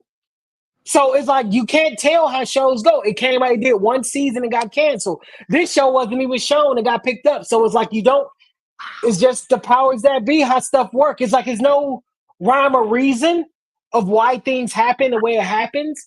But that was just a good example of when you could have a show and it did great numbers, but to them it didn't do, I ain't gonna say, I don't know the whole history. I just know it just got canceled. You know what I'm saying? And I think it was a great show. I think it could have did great as a second season. And then for this show to not even be shown. But again, it goes to the testament of the cast and the crew, the writing, everything in there. Like, everybody I met across on that show has been phenomenal. And everybody's putting their heart and soul into it. And I don't know if that's it. I mean, that's just me being in the room and seeing people. That how they talk about the blood, sweat, and tears. Like when I'm watching writers actually like, okay, I got to go write, and they in their room and their office and they toiling and they're like, and the cool thing I got to do, again, as a writer's PA, I heard this is not normal. So I was geek. I got to do research. So they be like, Jay, look this up for me. And I'm like, oh, cool. So I used to do research and get to the writers. So it's a lot of stuff I was able to do that I don't know if that was normal, but it was cool. I learned. Are you going to be working? Are you going to be working on Cross the second season? So this is what. Let's just say there are some things in the works for me, and I'm very thankful. And I can't say anything right now because things is not set in stone. But all I know is just keep watching because it's going to happen. It's some great things. Again, I want to thank the Ben Watkins Group, Blue Monday Productions. I want to thank Ernie. There's so many people I want. Like right now, I'm on a trajectory. And as a kid, you know what this is like Christmas to me. You know how you can see the gifts, but you can't open it? That's where I'm at right now. Like the gifts are there. I just can't open it yet. But I'm like, oh, please hurry up. Well, I hope, are we going to see a credit coming up on Cross? I guess is the not question. On this season. It won't be on this particular season a credit. But other things are happening. But trust me, you'll see. You'll see. So your goal is to because I have a friend, his name is Brian Kiley. He's been a writer for oh my God, he's gonna kill me, for over 25 years now. The redheaded guy, the comedian. Oh, what is his name? The real funny guy, the comedian. He's been a writer. What is his name? Conan O'Brien. I'm sorry, Conan. Oh my God, I can't think these days. But anyway, my friend Brian Kiley has been one of the writers for every show he's ever done for 25 years. Because apparently, when you're a comedian, a famous comedian, and you like working with certain writers, you carry them with you on the different shows. So he's been with Conan O'Brien for decades, and he's been on my show a couple times, and he told me a little bit about how a writer's room works. Now that is very different. Sketch comedy is very different from, say, writing for a sitcom or a film. But I was just fascinated with what he was telling me, how fast the pace is, very fast pace. And then because it's sketch comedy, you can write something and then it's complete. But then there might be a story you want to carry to the other. But it's different, like you were saying earlier, when you have characters and then you have to think about, I don't know how writers keep the characters open enough to all of a sudden they have some demonic drunken uncle who appears in like the 5th episode, and you're like, was there a demonic drunken uncle? And all of a sudden they appear. But then some shows, they're very careful and they leave in the beginning of the episodes, they leave it open where you don't know who all of the cast are. So I don't know how they decide that. Like, how do you decide? It's a lot of that is the showrunner. Whoever created the show, the showrunner is the Bible, basically. He's the walking Bible in the room. It's his idea, however he wants the show to go. So everybody that works in the writer rooms work for the showrunner. And it's his story. So he will pitch an idea, and your goal is to make his idea come true on paper. That's how that goes. But he will tell you how it goes. But if he's the showrunner, but not the screenwriter, then doesn't that conflict with No, because a lot of showrunners are writers. That's a lot of showrunners, and that's what I've learned today. A lot of people you see on television, like it'll say EP, executive producer, those are writers. Co-producer, those are writers. Story editors, those are writers. Showrunner, those are writers. And then you'll see a staff writer. The staff writer is just the person who's new to the table, who haven't got an episode yet, who's just there, like, you know, he still writes and helps out and do research and may do a script, but he hasn't got a script yet.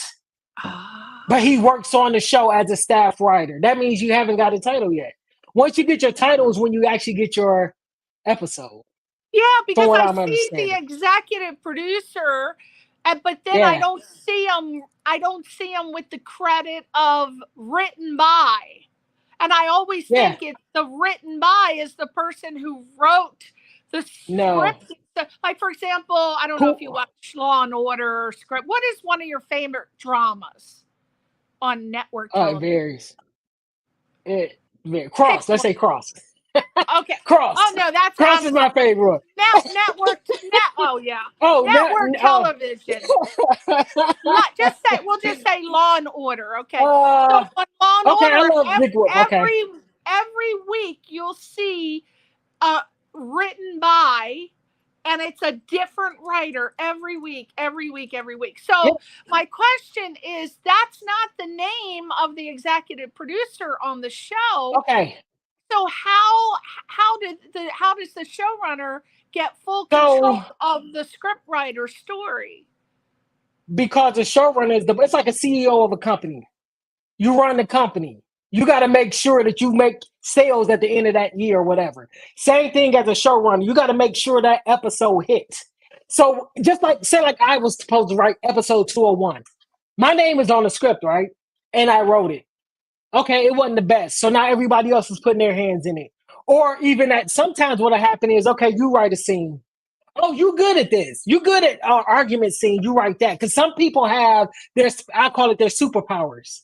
Some writers are good at, like, when it's a good heated, like a discussion over dinner. Like, oh my God, like, Jay, you great at that scene. You write that one. And my name not on the script though, but I will write it for that person. And that person will get the credit.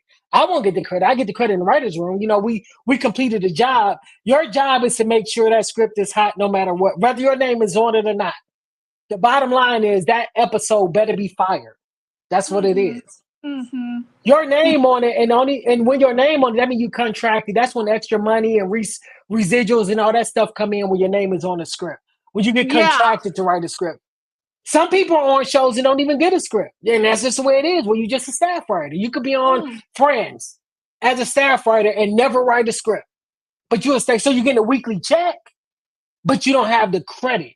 They may put staff writer on it. Sometimes I noticed they started doing the staff writer thing. They used to didn't do it. From what I noticed, you see, it might be, it's funny. You'll see one or two names, but it'd be 6 people in the room. And I'm like, who in the world is the staff writer? You know, so it just confuses me. But yeah, your name, whoever name is on that script is the one who's going to get the credit, regardless of who helped write those lines. Yeah, you know? I just and the showrunner is the one who's the chief. He's the top builder. It's his Yeah. story. This is his. He the one who created the show. This is his dream, his image of what I need it to be. So he'll go in there and he'll pitch it to you. He'll say, okay, this is how I see the season. He'll sit down and he'll tell everybody, okay, this is the main character. This is this character. This is what I see going forward. And everybody go in there and write their notes. And then what you do, you start breaking story. Okay, we heard what you said. Okay, how do we make this into 8 episodes? We know what you want. Okay, this part, even though this is the last thing he said, oh, this would be a great opener. And then that's when you start moving stuff around. It's called blending. You know, and I learned it's so dope. I'm learning so many things. Like you move stuff around. Like it's so dope how you create an episode. So they don't have, usually, I can't remember, they might have, but I don't ever remember seeing showrunner as a credit in the credits. Is that also known as executive producer? Not from my understanding. Usually the executive producer is the showrunner. Because sometimes you'll see multiple names on there. But one of those, multiple may be the one that created. One of those who may be, usually it is have the one who created the show is usually by itself. So you may see executive by it, then you see other executive producers in the group. Or sometimes they may stagger them off and they come up one at a time. But the first one is the one that's usually either the boss or who created the show. Yeah, the boss or whoever created the show. That's, well, I'm telling you, it's very complicated. So Albert says he has that for you now. Now, I want you, James, in your creative, as creatively as possible, I want you to listen to these 2 excerpts. Now, again, these were created by AI, which is, according to most people in the AI world, this is the way songs are going to be written in the future, and this is the way scripts are going to be written. This is just a sample of what a guy did by just putting in, what's it called, plot lines, like I want this, I want that, I want this. And this is what happened. So Albert, let's play James, the first one, which is the jazz one. Okay, which one do you have? The non-jazz one. Oh, James would have loved the jazz one. Okay. All right. So let's just play for James, but let's make sure that he hears what the guy is saying before the music starts, so he understands what the AI created.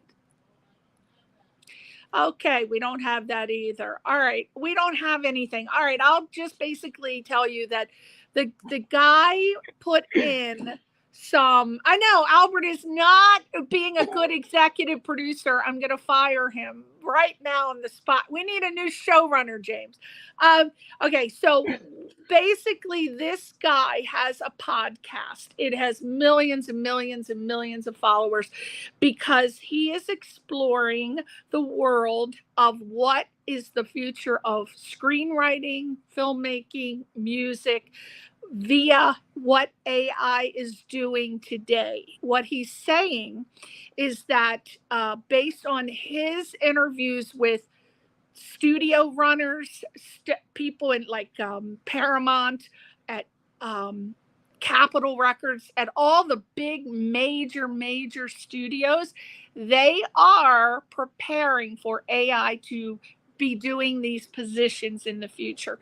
So this is a sample song. We had 2. It was the same exact lyrics, but it was done in a rock style and a jazz style, and they were created in like 1 minute to create that. Okay. So this guy said, I want you, Mr. AI, to write me a song in this style, and this is what it created in 1 minute. Okay. Let's play the one you have out.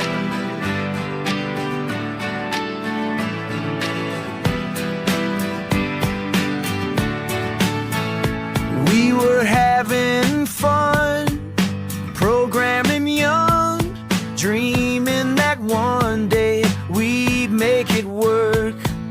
Lines of code we'd write all night, hoping that one day we'd get it right.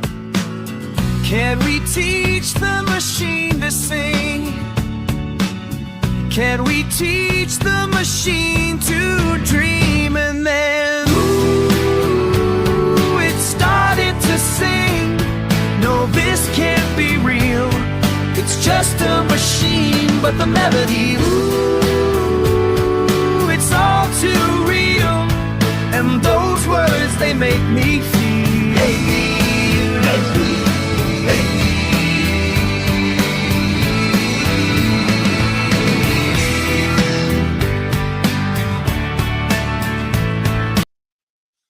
That was also an AI singing. Gotcha. The words were, I mean, the music. I wish Albert had that jazz one. Oh my Yeah. God, I was blown away. What do you think? You want to hear my critique? Okay, my critique is this, and it's just my personal opinion. The music, it was just, again, it's what the computer is doing because it's AI.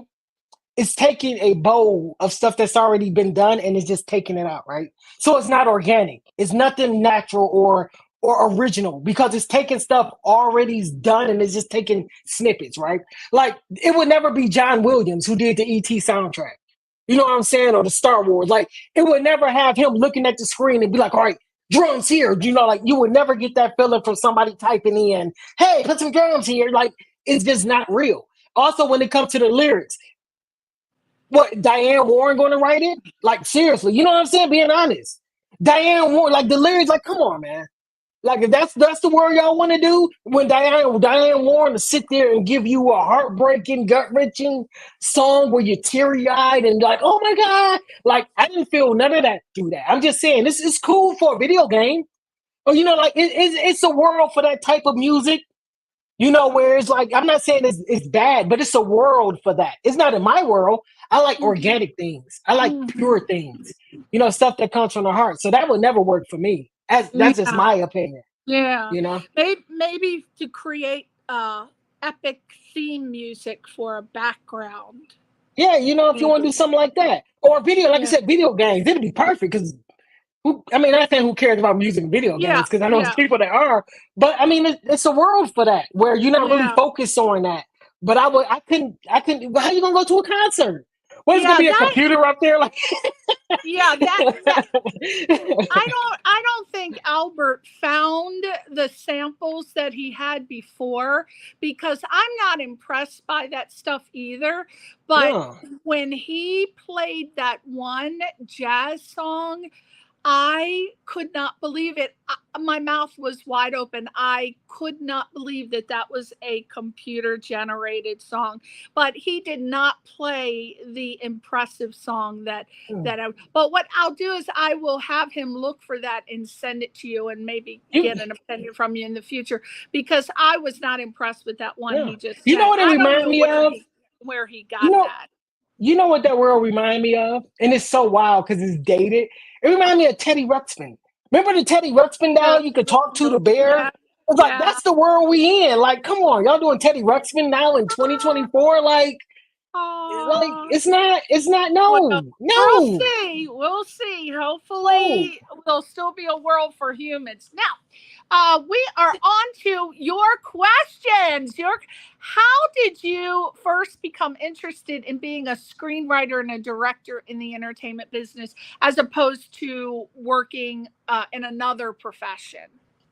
Okay, this is a quick story because of my dad. My dad was a dreamer. My dad loves the film, and we used to get blockbuster movies and sit home and critique them. And he had my sister and I audition for like it was a Burger King. I don't know what they were called out here, but back in the day in Detroit, it was called Brady Key's Burger King, right?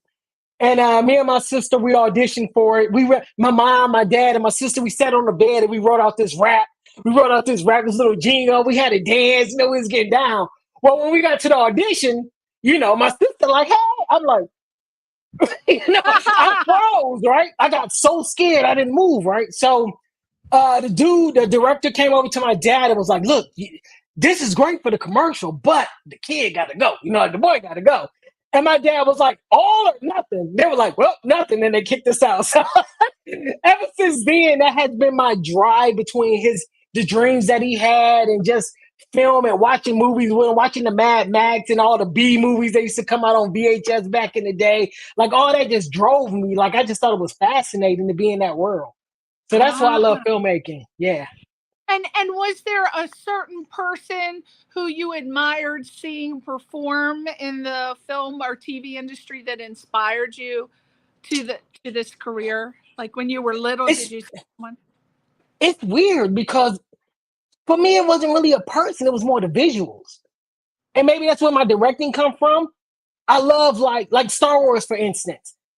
The way they did models and just like it made this world, like that blew me away. Like I could take a camera and do that. Like that was more of my inspiration, more versus the actor. It was like, because even now I like practical effects. Nothing's wrong with CGI, especially when you got the money for it. But I love, like, if I'm gonna do a Star Wars movie, I want to build, the Millennium Falcon. I want to do stuff like that.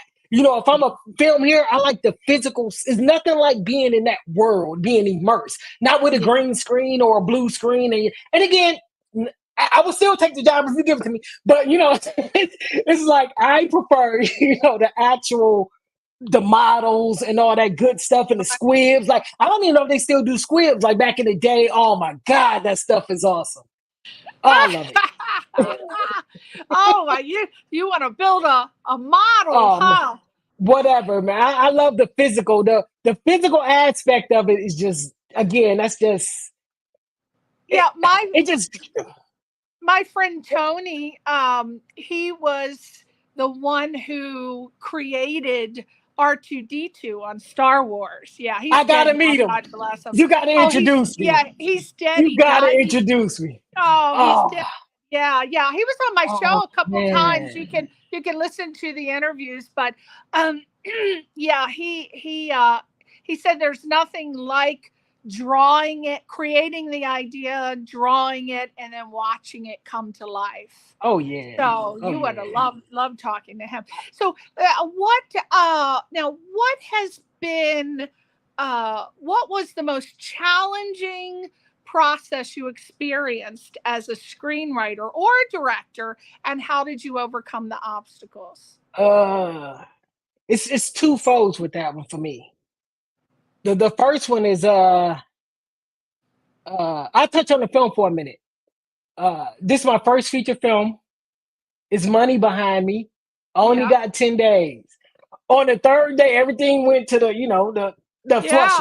That's the best way of saying it. To know that because I had the script wrote, the actors already had the script, like to have all that, like I had my foundation. I had my Bible. I had my map. It was no question about how I wanted each shot to be. And to know on the third day of filming, all that is out the window. Woo! Well, what happened that it caused it to be out the window? When the main character got sick, because she was running it. Oh. And the dynamics between the characters changed dramatically. And so the dialogue didn't work. It didn't fit.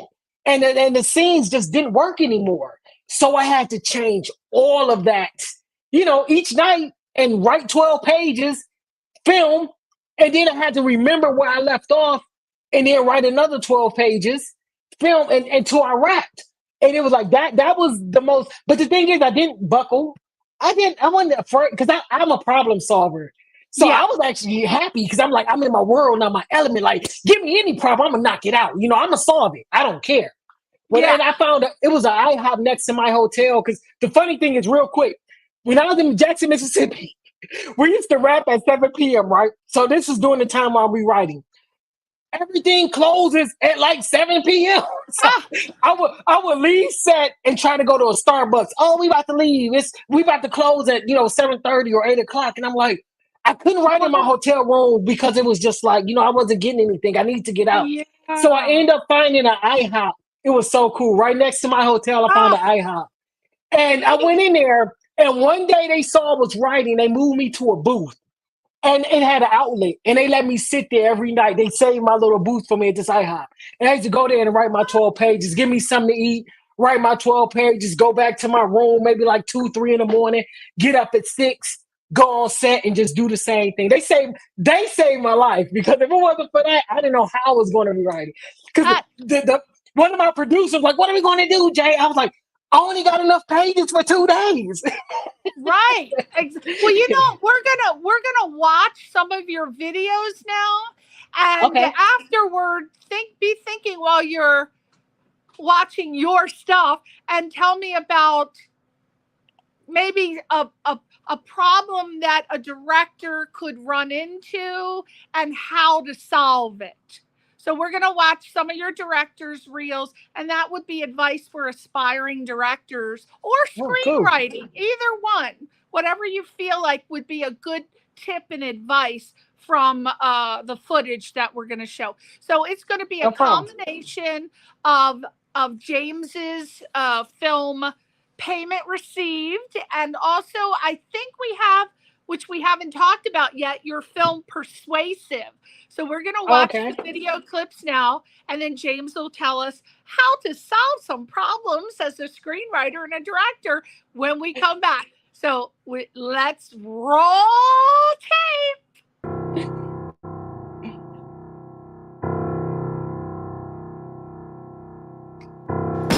Lock up behind yourself. Help! Help! Holy shit!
Good news.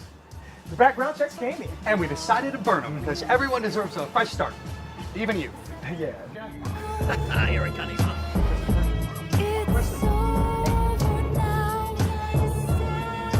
Hey!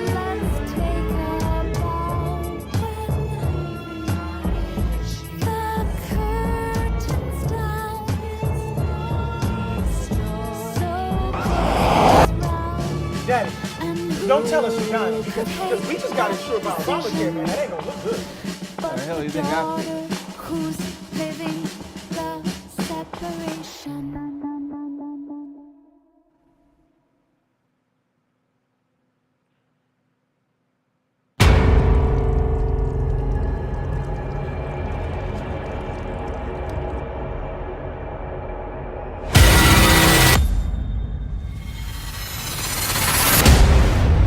Long story short, I manage musicians. You have to audition. This time, next week, in Jackson, Mississippi.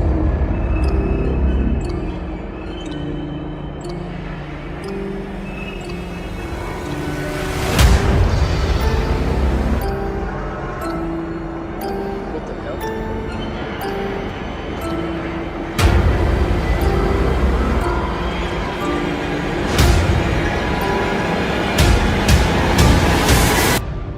Who are you?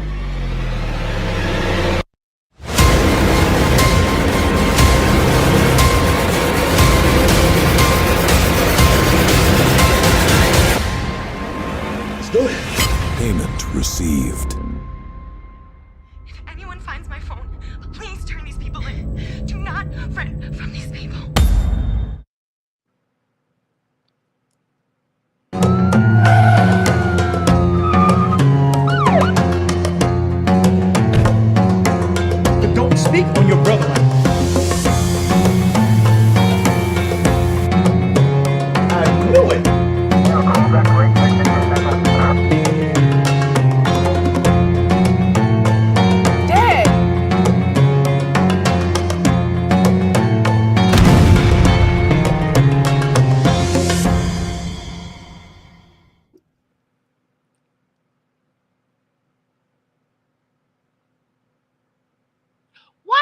Wow. Oh man, that looks like some fun stuff. I think I know that blonde-haired girl, but I can't remember where. Oh God, I never forget a face. Names, I'm terrible. But that blonde in Payment Received, what is her name? Very blonde, young girl. The young girl. It was in the red top. Red top. You lost me. I'm so sorry. That's all right. I'll give you a hint. She was in your film. Now. Okay. Well, we'll look at it and see. So that was a lot. We didn't even talk about your film Persuasive, which we saw Ernest Thomas in. Oh my God. He said, "How you think I feel?" Man. He just shut that up. one line, and that you just knew he was a star just from one line. Well, now Persuasive we didn't talk about. What was that movie about? I shot that in one day. That was during the time where it was the George Floyd and all that stuff, and I was like, if we had a seat at the table, when the police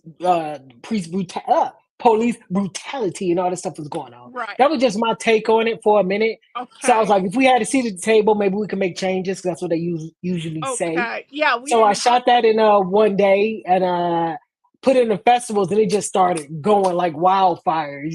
Like I couldn't believe it. Like Ernie was like, "What's going on?" He just kept getting official selection. I was just like, "Wow!" It did it for like a long run for a couple months. So I was thankful. I think it won like 3 awards or something like that, 3 or 4, and then it just ran official selections of so many. I just love your ability to shoot like a whole project in one day. I hate, I'm a producer on many different films. I used to work on a lot of feature films, but it takes forever. And I said, no more. So now I will only be a producer on a short film or something where they can actually, or a Christmas film. I'll do features with Christmas. I'm obsessed with Christmas, working with a wonderful mother and daughter team who wrote and filmed their very first film, #Blessed, a couple years ago. And now I'm producer on a new Christmas film, which we haven't started shooting yet. It's called The Christmas Witch. But those are the only 2 feature-length films. Christmas, that's it. But I like shorts, and I like people who can knock them out in one day. And every time I talk to you, you tell me you shot this in a day. You shot this in a weekend. And then you go on to win many multiple film festival awards. And you see all these other people shooting 6 months a year for a short film. And I'm like, why? Why does it need to take so long? No. For me personally, what is your secret? There are so many people watching this who are aspiring screenwriters and directors and producers. They want to know, how does J. Ryder Ward rock out a film in one day and have it win multiple awards? How do you do it? For me, and it could be just bias is not the word, but because I write a lot of my stuff that I shoot, I know it frontwards and backwards. So it's easy for me to just go out and shoot because I already know what the next scene is. Another thing I've learned for me, and this doesn't work in a lot of situations, I used to be an actor back in Detroit and I did plays. So I'm used to doing stuff in order. When you do a play, you do the opening, then you do the middle, and the third. Yeah. So that's the way I do my projects. I try my best to stick to shooting in that format. So it gives the actors the time to build into their emotions. Another thing is my actors are always prepared. When they're prepared, know their lines is easy. It's so much easier when everybody know what they're supposed to do. Come in with your game face. Don't get me wrong, we have a ball on my sets. Like I'm very loose, and as a collaborator. Like for me, I never over direct. Like for me, I tell actors, let me see what you got first. Let's shoot it. You got the material. I trust you. Let's see. We already talked about it. I film it. And if I need to make a change, I will. If I don't need to make a change, I'm good. That's the way I approach it. You know, some directors want to, you know, they very micromanage every little nook and cranny. I'm not like that. I love every person on my set is a stone on my foundation, and they keep helping me build my house. Like I wrote the script, great, and then the actors that come and they bring their flavor. Then the DP add his. Oh, I think the lighting should be this way, and I'm like, and if I like it, yeah, you know, let me see what you got. And I love the collaboration. I don't like to be like, oh, it has to be blue sky, and you know, like some people are like that. I've never been that type. So you okay, so what do you have your own equipment or do you rent it? And if so, what do you recommend for a first time it's twofold with that. For me, I just got recently I just got a Blackmagic 6K Pro. I love it. I got my own sound Zoom F8, got a boom, I got some lavaliers, got lights. You can get all this stuff over Amazon basically now. I mean, I got all of that. Before I had a Canon 5 Mark 8 5D, and I had a Canon Rebel that I shot on before. So it's like, to me, it's not the equipment. It's the person behind the equipment. It don't matter what you got. You can make it happen. Yeah, you know that's true. You can shoot with a damn iPhone these days. And I think a lot of creatives, they get in their head about that. Like, I need this crane. I know you don't. Stand up on the ladder and hold your camera a certain way. You know, you want an overhead shot? You know, I'll figure it out. Stand up on the table. Get you a milk crate. Stand on. Right. You want to do a tracking shot? Go to like a what is it called? Like a thrift store. See if they got like a wheelchair. Have somebody pull you. Yeah. So it's all these little tricks you could do where you're not spending your whole life, you know, savings on trying to get a film done. Oh There's so many tricks I had. You just gave the best tip. I have never heard that in the 20 plus years I've been doing this show. No one has ever offered that piece of advice, that tip. What a great idea. Instead of having that, what is that called with the track where you have to run the dolly. The dolly. Yeah. You don't need a dolly. Sit in a wheelchair and have somebody push you. Oh my God. And if you don't have a wheelchair, you can even get an office chair. You know, they got wheels. Yes. The only thing is, unless you're trying to do a shaky footage, make sure it's on a smooth surface. That's it. Oh my God. Clear the area. Get your little broom and dustpan, make your little trail, and then you follow. Or you whatever you want to do. More of that. What else do you have? I like the ladder. You see how to put the ladder. What else? I like to cheat a lot. Like even when it comes to different camera angles, I cheat. Like I may be in because a lot of the stuff I filmed in my own apartment or wherever we had or somebody's backyard. And you know, some lenses you see everything. Sometimes you got to get a little intimate. Another thing I love to do, my little claim to fame for me is I love dirty screens. Because when you look through the human eye, it's always something in your vision. So it may be a cool shot and you may see something a little bit in there, just not overtaking the scene, but just something there. And it's like, oh, it's cool. To me, it adds depth. That's just my perception of it. You know, to me, it adds depth. It's clean the way it's done. It may be a flower or something overhanging the shoulder, or however you want to do it. It's like it's so many. And my thing is, I love eyes. I never was a fan of this. You know, I hate it. I hate that shot. I'm not a fan of the super extreme. Some people do that, the super extreme close up. I like 3/4, you know, shoulder up. Those are my like prime spots so I can still get the action. Now, if I'm doing action, it's a different story. Then, of course, you want the whole body. You want to see the motion.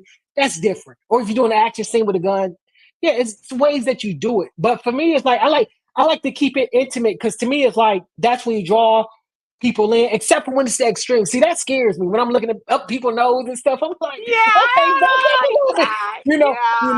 And again, I don't know if this is a minority thing. I'm just putting this out there. Yeah. But some of us minorities, we got a thing called space. And some people like to be here and we like, just give me a little space. You don't got to be all up in my face. And that's the way I approach the camera because I don't want somebody in my face like that. So I make sure my depth of my frame is that way too. So I feel comfortable looking. So it's more for me, sorry. But it's more for me looking at it than anybody else. Yeah. I feel comfortable looking at that, you know? I kind of feel the same thing. I don't want to be. So you ever see when they get those close shots and you got the pores, and we're talking A-list celebrities, and the camera comes in, and we don't want to see our A-list celebrities with those big ass pores on their face and like pimples and wrinkles. And no, we don't want it. And a quick actor tip for me. This is my. And again, I had actors that won awards, so take it how you want it.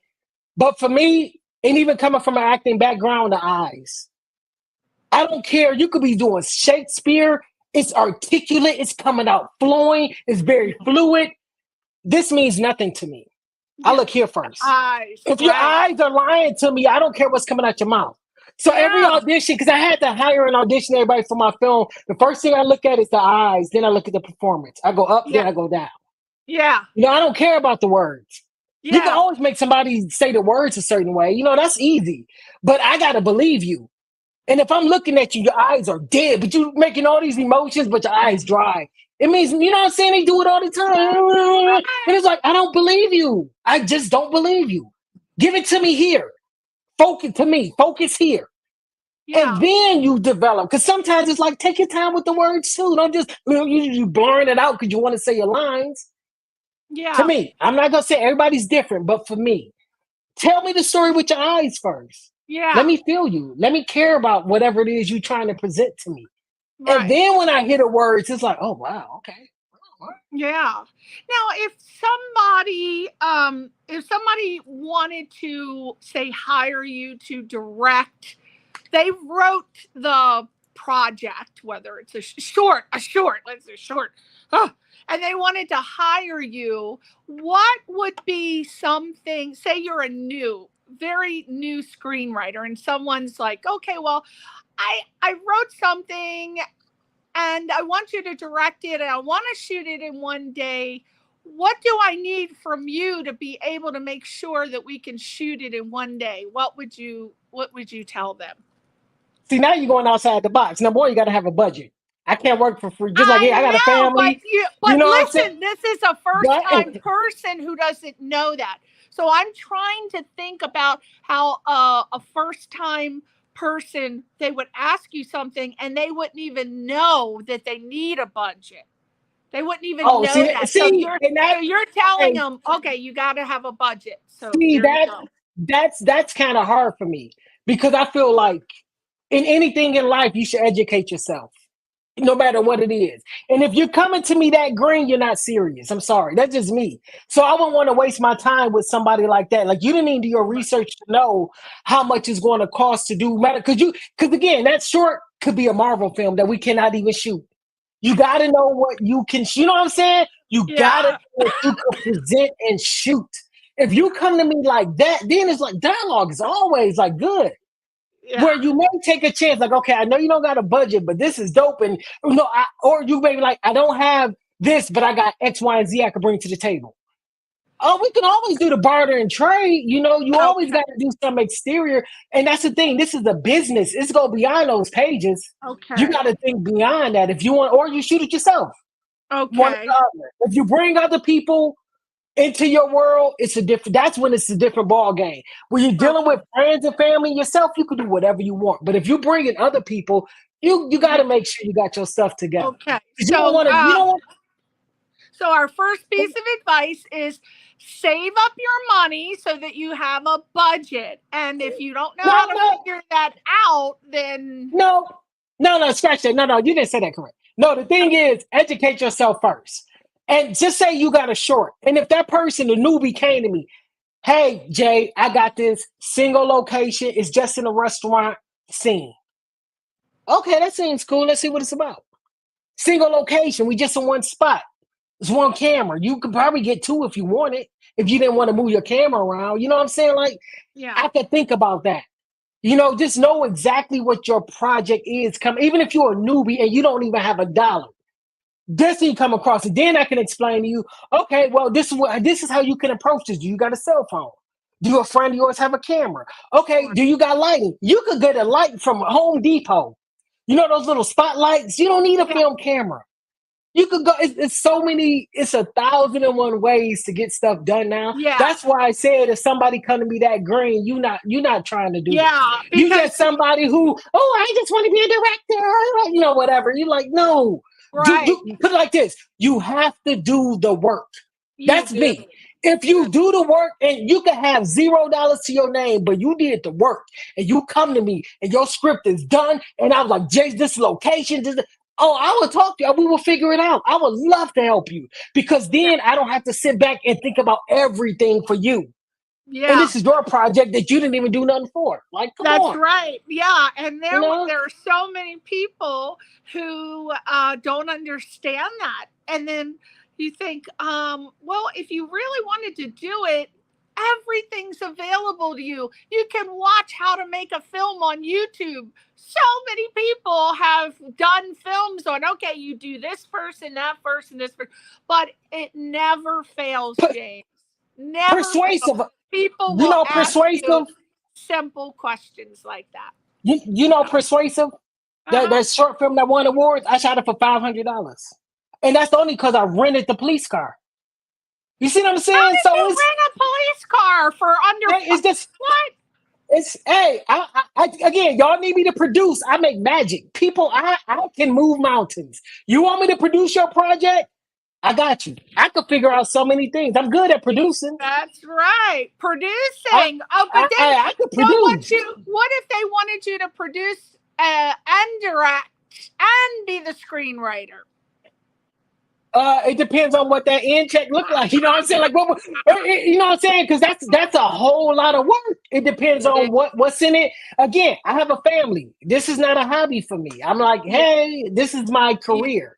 Right. So I got a different approach. I mean, if I was doing it for myself, if I wrote it myself and doing it's different. But if you asking me, then you got to take care of me so I can take care of my family. You know what I'm saying? So give you some coin. Now, what do you think are three? Okay, now I'm going to ask this question. Okay, if you're not sure, and a lot of people send me this question, I've had it for years.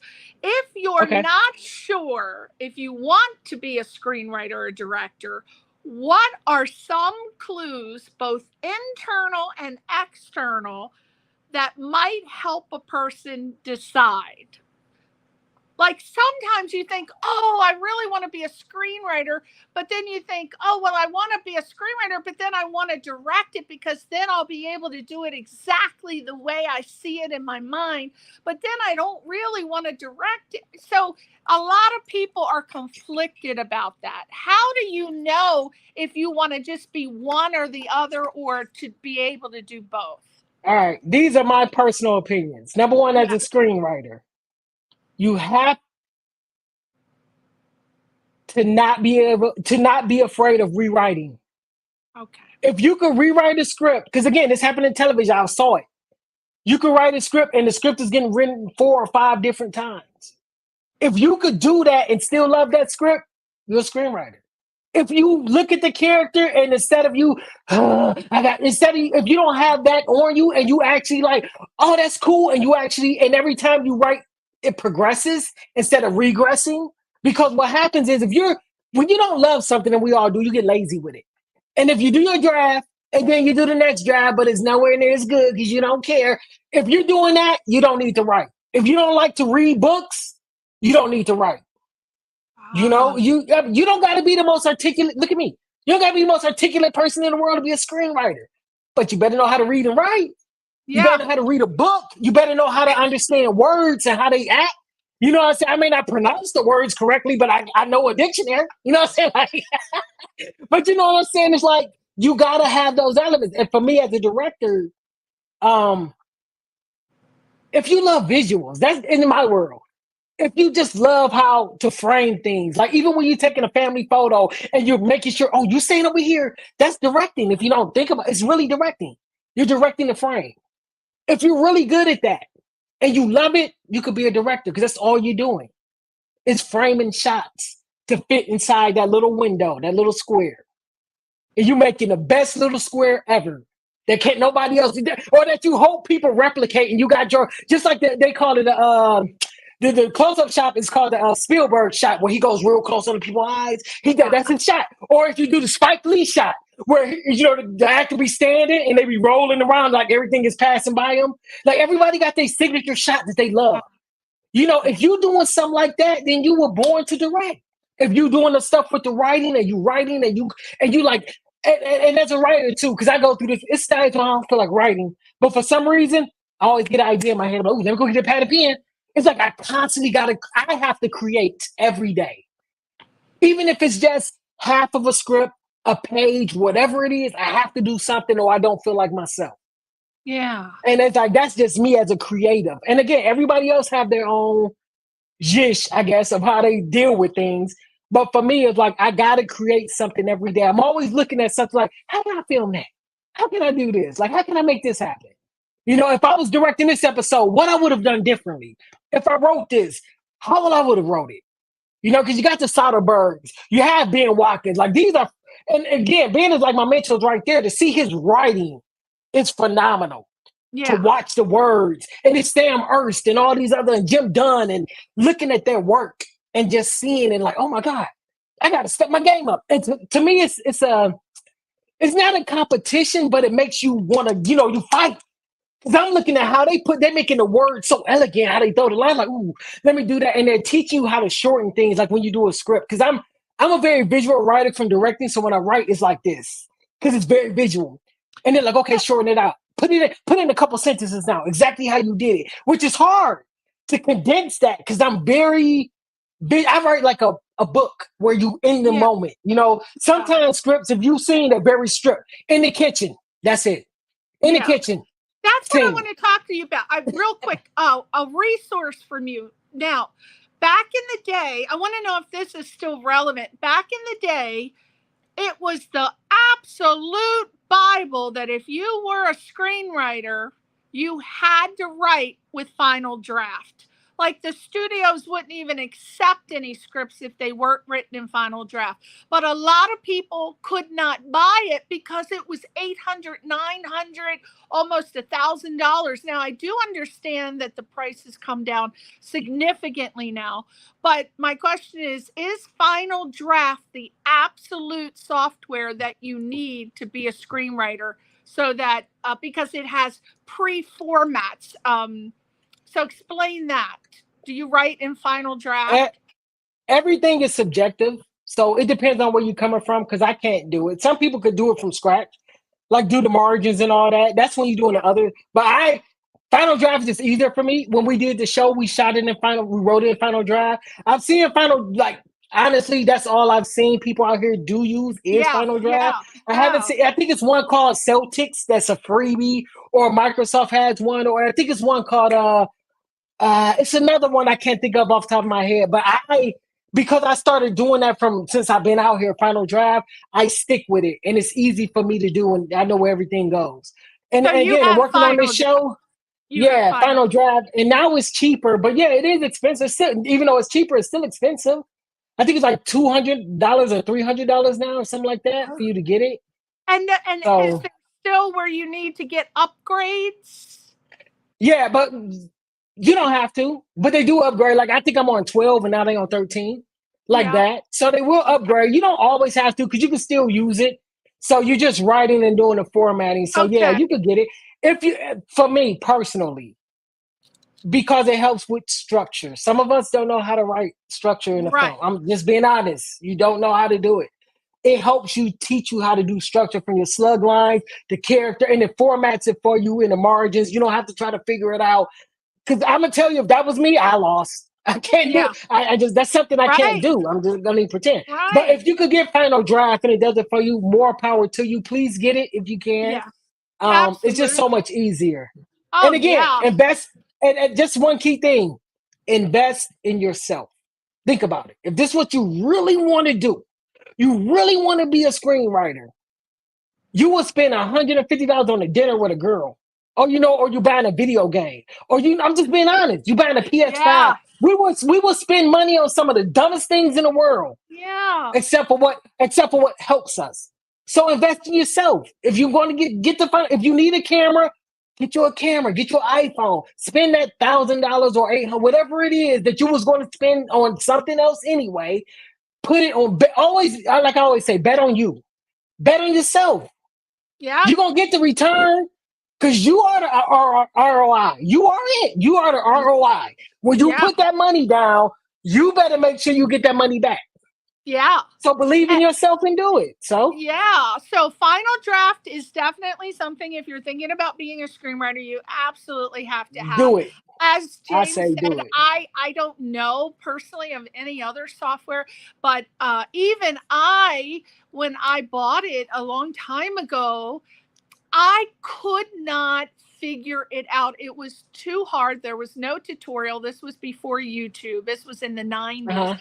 And it was so hard to figure out, and it was so frustrating. But I bet you now there's most likely tutorials on how to, how to do it, because it's so difficult for people who don't have that ability.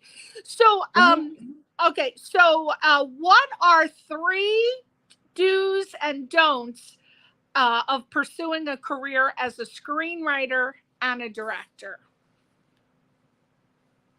The don'ts is 3 don'ts. Don't give up. 3 do's and 3 don'ts. I'm gonna start with the 3 don'ts first. Okay. Number 1, don't give up. Number 2, don't give up. Number 3, don't give up. If you stick to that, you're gonna win. That's it. Always stick to it, because again, you have to believe in yourself enough. Because think about it. Your dream only dies when you stop. That's it. Once you stop, the dream dies. If this is what you want, just don't give up. It ain't gonna happen overnight. For some people, it did. I'm not one of them. You know what I'm saying? I'm still trying to get stuff done. But I know the one day I stopped was probably the one day I would have got that major opportunity. You know, so you just can't stop.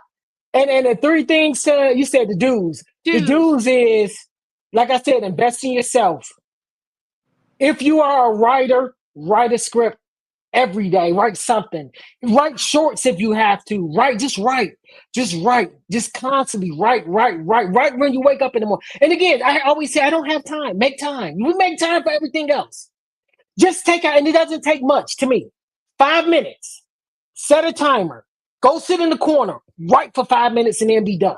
That's all you got to do. And then what happens is we got a thing called muscle memory. So what's going to happen is if you do it at a set time, you're just going to start automatically doing it without a timer because it's already built in. But you have to discipline yourself for that.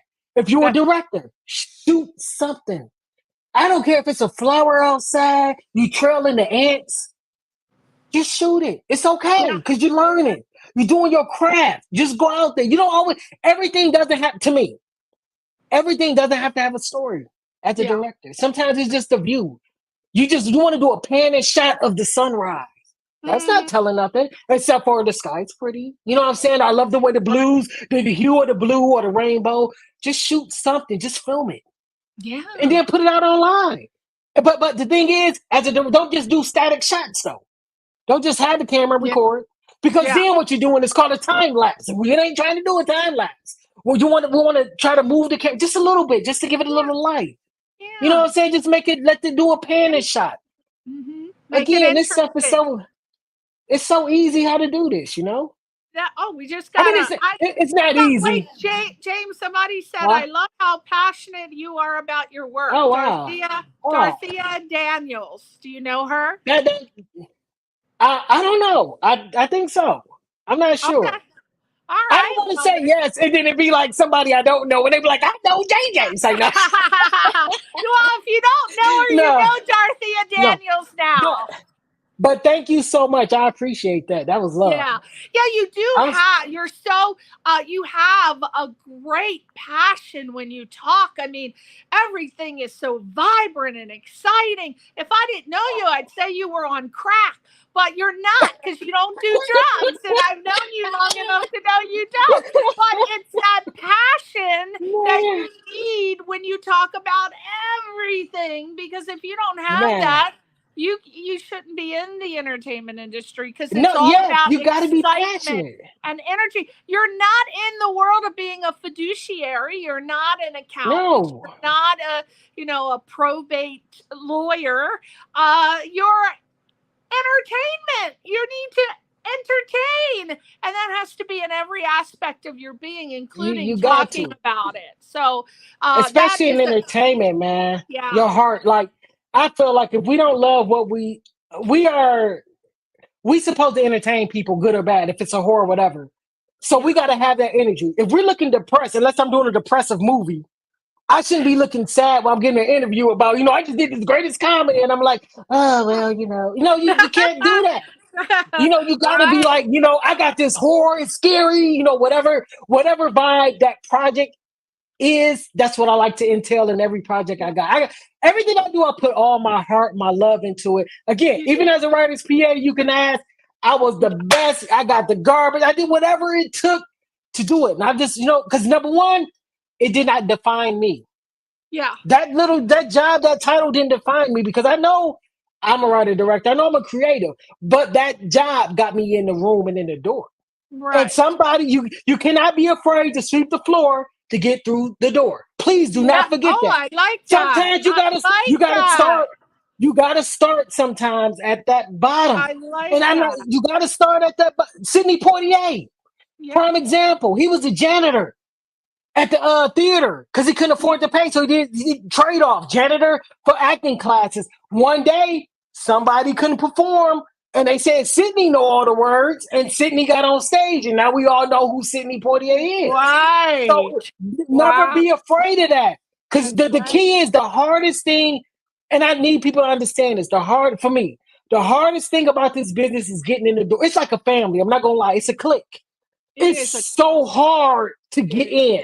Yeah. So you figure out a way to get in.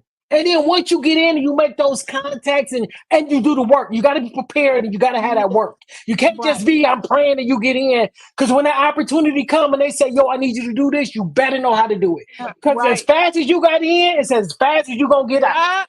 That's and it's so true. So you better be ready. It is. It's no joke.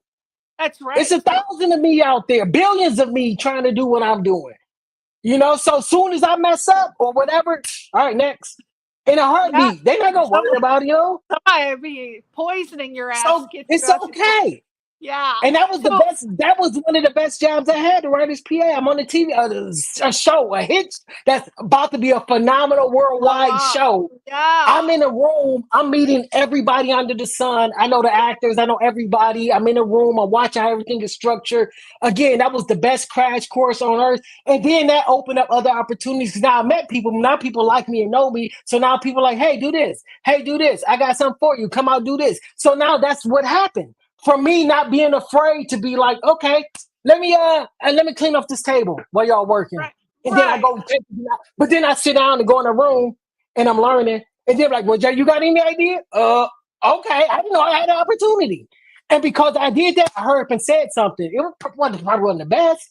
Yeah. But you got to be ready. You got to think. You gotta do your homework. Now, what are some tips you could give aspiring directors about on the set etiquette? Because a lot of people, including actors, they do not know how to act on set. They are off in the corner gossiping. They're out around the corner firing up a pipe. They're doing all kinds of shit they shouldn't be doing. As a director, what don't you want to see on the set, and what do you want to see? For example, a director wants an actor to come on set and know their lines, period. So what else does a director want? Always be prepared. Don't be the cancer on the set. Because everybody, to me, seriously, because everybody could complain at any job or any word you get. Everybody, you got one person that always complains. Don't bring it on set. Because what happens is once one person starts and then it just starts trickling. Yeah. And again, a lot of that is it's your personal problem. It has nothing to do with nobody else, but because you're talking about it, now somebody else got a grievance about something else.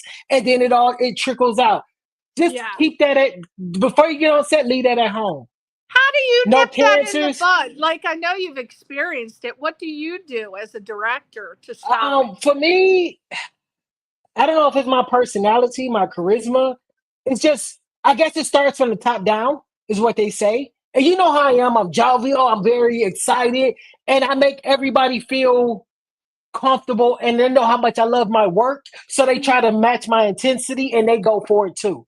And I don't know if that's where it's from. So I really didn't have any problems in that because again, you lead by example. If I want you to be a certain way on set, I'm going to be that way. Yeah. If I want you to be a jerk, I'm not going to be a jerk. You know what I'm saying? Yeah. Like, because once I start doing that, then everybody else feel like they are entitled to be it too. Because it always happens. Okay. You know, well, he did it, I could do it. You know, like it's always that. So you do the reverse of that. Okay. You know, all right, we about to go, we're going to go. And it works. Again, everybody loves to be, whether we want to say it or not, everybody loves to be happy. Everybody loves to be celebrated for their work. Like when you're doing that and people are so happy, again, like, man, oh man, thank you so much. Oh, grip guy, I'm so proud of you. That's how I talk to everybody. I don't just stick to the actors. Or, you know, I'm a director, I only talk to my DP. And no, I talk to everybody on set and I treat everybody the same way. And so that energy just transforms because everybody know Jay. Everybody come talk to Jay. Jay gonna talk to everybody. I'll go up to you. Again, you could be the janitor. Hey, how your day going? You all right, bro? That's just me. You know, coming up from my family, I was raised that way. My grandmother, all of them raised me that way. So that's the way I act. So I bring that to my set. What else would you Oh, you already said be prepared. Be prepared. Yeah, another thing is, it's two folds to being prepared. Number one is know your lines. Yeah. Number two is don't be afraid to lose those lines. You know what I'm saying? Like as an actor, be prepared to improv. Don't get too married.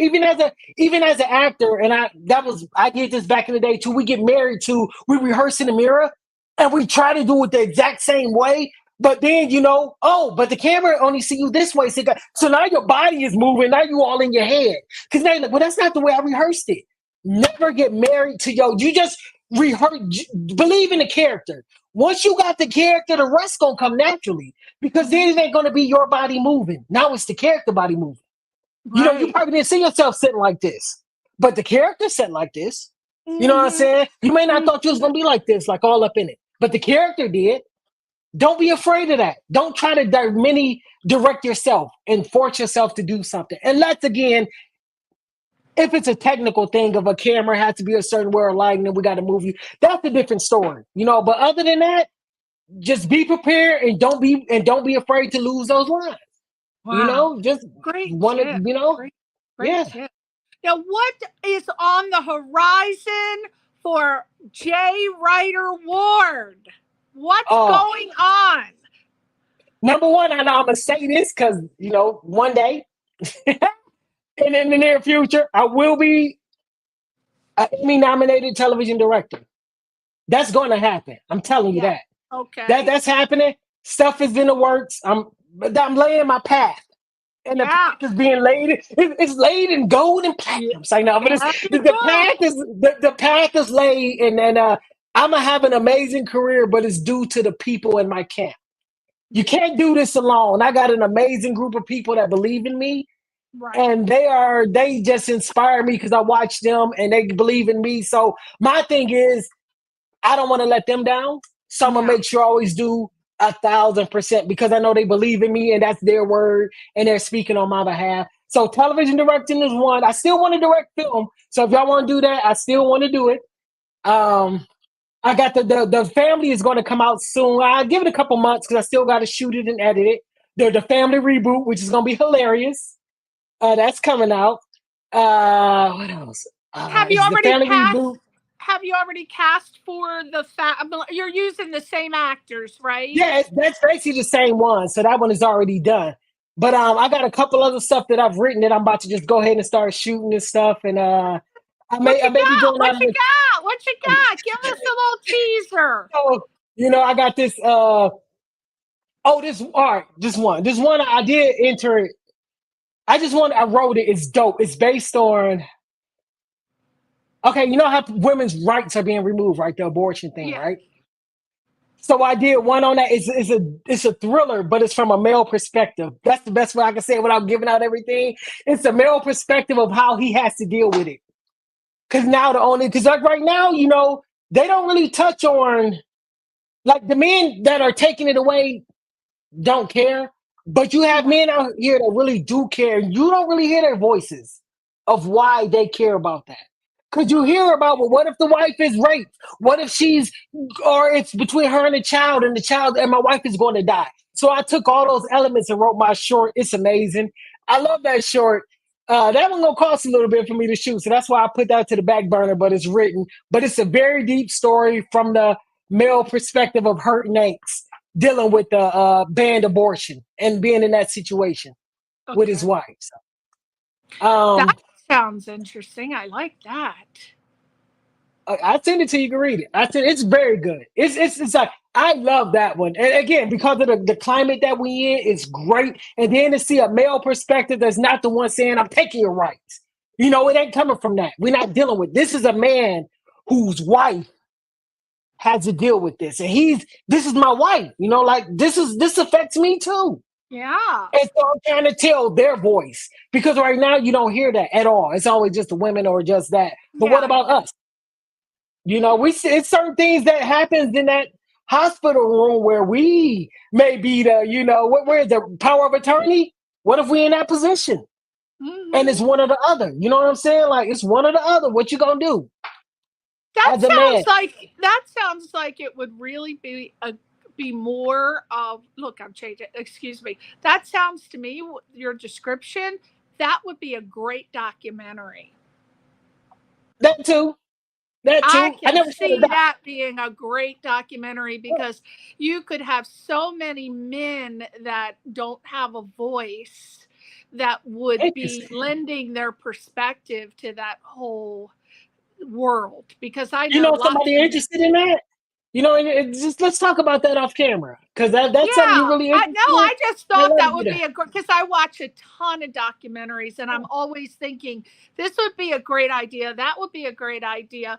And I'll think about it, and then maybe 5 years later, all of a sudden somebody does a documentary on it. And I think, damn, I should have done that when I had the idea. Now we got to jump on it because we said it online. So now if we're going to do it. We got to do that. We got to do it. I've never produced a documentary, and I've always wanted to because I watch a ton of them. I was fascinated. I started watching Masterpiece Public Access Television. I just found it the other day, and all of a sudden it said Alaska Indies. And I thought, what's that? So I went there, and they are like 4 minutes, 5 minutes. And it's about all these cool careers that people have in Alaska. And I thought, wow. And they were done so beautifully. And they beginning, middle, and end, 4 minutes. And I thought, if somebody can do that, I can do that. But I was thinking, well, what would my subject be? And I've always been fascinated with the male perspective, because I always hear, I have more male friends than female. I get along better with males than females. So I have lots of male friends who always say, why does the woman always get the rights to the child? Why does and there's been all these questions that they've been asking for years. And I thought, there's no documentaries on that. There's no documentaries about, what the male is going through and what their rights should be and how there should be more rights. And so I always thought that would be a good subject matter. So when you said it, I immediately went back to that idea. Okay. That's another project. That's cool. That's a good idea, because, if you really feel strongly about that subject, which apparently you do, then you should do a documentary. And how many documentaries have you done? This might be your first one. I haven't done none. This would be, if this could pull off, this would be my first one. I never done a doc before. So. That would be good. But you know what? I take that back. I did do one, but I was a cameraman. It was nothing I never done myself. I did camera. I got hired to do camera on that. You just reminded me. I did a documentary, but I didn't do anything with it. I did it because I was obsessed with dogs and dog shows, and I used to watch them on TV. So I took Albert, just me and Albert. He was the cameraman, and we shot it on the iPhone. And I went to a dog show where they were grooming the dogs and I got all this great footage where they were singing to the dogs. You can do it. You can do it. Oh, whoopsie, whoopsie, whoopsie. And they had all these people that were insane over their dogs. So I asked them if I could interview them and their dog, and they all let me do it. And I still have that footage, and my intention was to turn it into a documentary. And you know what happened? The movie came out. What was that movie, James, with the dog show? It became huge, where it was about all these obsessive people who love their dogs and they enter them in dog show competitions. I think it was called Great Show. Anyway, it came out after I had the idea. It was like an A-list show, A-list television. No, it was a feature film.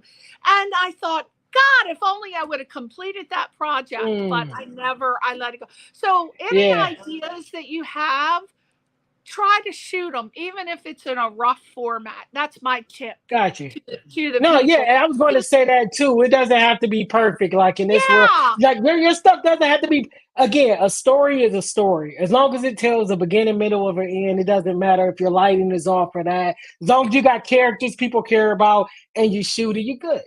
Yeah. So good. And I always think, and I thought, there was another idea that I had that I wanted to do about a casting couch, because I thought, well, what would it be like to shoot the life of casting directors and what their real thoughts are on bringing the actors in, like a casting couch situation, right?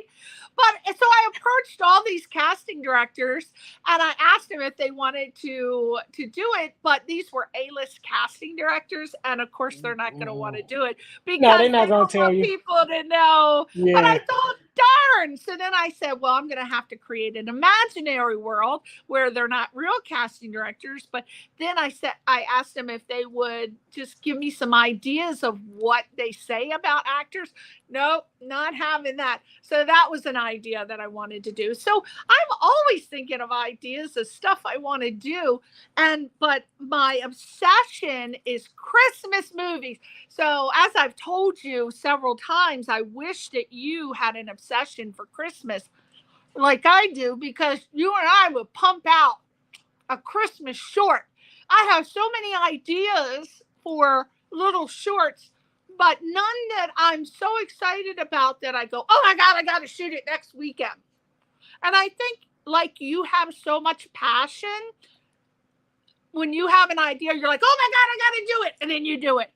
I'm waiting for that to click in my head, because if I don't really feel excited like you are, then I really shouldn't waste my time doing it. Right? It's a difference. It's a difference, because you'll come up with the idea, but then you got to hire everybody to formulate it. The difference is, if I come up with an idea, I just grab my camera, boom, and just call. And that's the only difference, you know. That's so. What is my title? Am I idea man? Person, right? I don't want to be I want to be the idea person, and then I guess I'll hire the people to do it, but then I want to do it. But then if you don't have the skill set to do it, you shouldn't do it. So it's weird, right? You're lucky. You said, how is it that we got switched? I noticed that. I thought I was high for a minute. I didn't want to say that. Well, now my logo isn't showing. Oh, it's over here. I wanted to be on this side. Well, James, I'm going to tell you. I know. I think that we should have been on these sides. These are. Oh, Alice Davis said, "Great interview." Can you see those comments? Yeah. Now that woman I know. That's my auntie. So that's my aunt. Ah, your auntie. Is she in Detroit? Is she in Detroit or? No, she lives in Michigan. Correct. Yes. She's in Michigan. Look at you with all your fans out there. Oh, Nicole. Oh, that's a cousin. Nicole, that's my cousin Nikki. I'm so proud of you for following your dreams. Oh, Nikki is out of all of us, she's the oldest. I'm the second oldest. That me and her like this growing up. That's my dog. Oh, look at somebody else, Goddess J530 said, "Love you, cuz." That's a cousin. That's a cousin. Hey, I'm gonna just let you know now. I got a huge family, so if you want to log off quick, keep them coming. Keep it's them gonna be like coming. 100 names. Yeah. Oh, here's another one. Tisha, I think this is your girl. I think the blonde was in the proof of concept for payment received. Oh, wait a minute. Okay, listen. That girl, because I know who you talk about now in the red shirt. I just had auditions at some place I found because I wanted to do a proof of concept before I shot the feature film. Payment received. I want to do a proof of concept, and I hired her. She was really. I don't remember her name, but she was great. See, I know her She face did a good because job. I've seen her on television or in film. Oh wow! So if we knew her name, that would be great because I have no idea. You were in my film. I'm already thinking about having her on the radio show. Oh, you were in my friend J. Ryder Ward's. I'm already thinking of her. I don't know. God, hopefully somebody will remember who she was. I'm gonna have to look through like an old email or something like that. And that's another cousin, Larry. Big L. Yo! Wow! You're like part of the Beverly Hills. Hey, Hillbillies, the Beverly Hillbillies with all the crew coming. My family were good at doing offspringing. That is so nice of them to be writing in and being supportive. My family's huge. I got a very big family. I know you said you have a sister, right? Do you have Yes, I have no brothers, just a sister. Just a sister, but lots of cousins apparently. Oh man, a lot of cousins and cousins. Is anyone else? Aunties, uncles. Is anyone else in your family in the entertainment industry? Yes, my cousin Jessica. My cousin Jessica's an actress. She was in she did an episode it's killing me. It was on Hulu. She's a good actress. Somewhere. Her name is Jessica Sarday Ward, and she's in all my stuff too. She's a great actress. She's in the family. She's an amazing actress, so she's good. Is she out here in LA? Yeah, she lives not too far from us now. Oh my God! So, we got ourselves another actress. We gotta build our cast. Keep our cast close. So we are hoping to see a credit for you on Cross. And when is that coming out? So we can look for that. Oh, I'm not gonna be in the credit for this one. So that one is coming out. We'll watch it and say we know you. You were in the writer's room. Just still again, watch the show. The show was phenomenal. This mark my words. Cross is gonna be the #1 show on Amazon. Watch for 3 years straight. #1 show. You didn't tell us what it was about. It's about Alex Cross, the detective. He was played by Morgan Freeman. It's about this. He's a psychological detective. He uses his brain a lot. He's very good at breaking people down using psychology. And it's great. Ooh. And it's starring Aldous Hodge, Isaiah Mustafa, Johnny Ray Gill, Alana Thau, Ashley. Sorry, Ashley, I forgot her last name. But they are like, this cast is phenomenal and fire. The crew is phenomenal and fire. Like I said, it got picked up before it even got released. They already gave it that's the part I worked on as a writer's PA the second season because it's so good. And trust me, when you watch Cross, it's going to change your life. And do you know what date it's coming on? No, that I do not know. I just know it's in later on this year, towards the end of the year. The first season of Cross will be out. The second season, the one I was a PA on, that ain't coming out until, like I said, 25, 26 maybe. If it comes out any sooner, great. And hopefully, because I got these antennas out later, like it's gonna be a season 3, 4, whatever. And hopefully around one of those, I would definitely have a credit as a director. That's my goal. So my God. Right now I'm just trying to shadow. I'm trying to shadow a director right now. That's what I'm working on now. Shadowing a director on the series. Oh, So on if a you know any series? television directors, if you know any television directors, I want a shadow. So just let them know. Call me up. I want a shadow. I have tons of friends who direct on network television, and All I've right. asked that before, and here's what they said. It is such a process with the network because you actually have to be vetted, and then you got to go in for an interview, and then you got to sign this NDA, and then you got to do this. You got to go through 3 interviews like you were going for a damn job. And then you got to go through a security check. Then you got to go through a psychological profile, all to do that. And I'm like, why? You gotta get blood on, and on Saturdays you gotta get your blood. I'm just saying. So just get ready to give out true. Yeah, because I've had so many people ask that, and I've asked my friends who are directors on network television shows, and they told me the process, and I said, oh my God. So but we'll definitely keep you in mind. We gotta hook you up with my friend Mary Lou. As a matter, the problem with Mary Lou is she's a director. So if we have any projects, she's going to want to direct, and you're going to want to direct. So you have to battle it out. No. I can write. We can work together. I'm a writer and producer. So if I need to produce on the Mary Lou or write, hey, I'm multifaceted. Whatever check is gonna get cut, I'm there. You want me to produce? I'm there. You want me to write? I'm there. I'm good.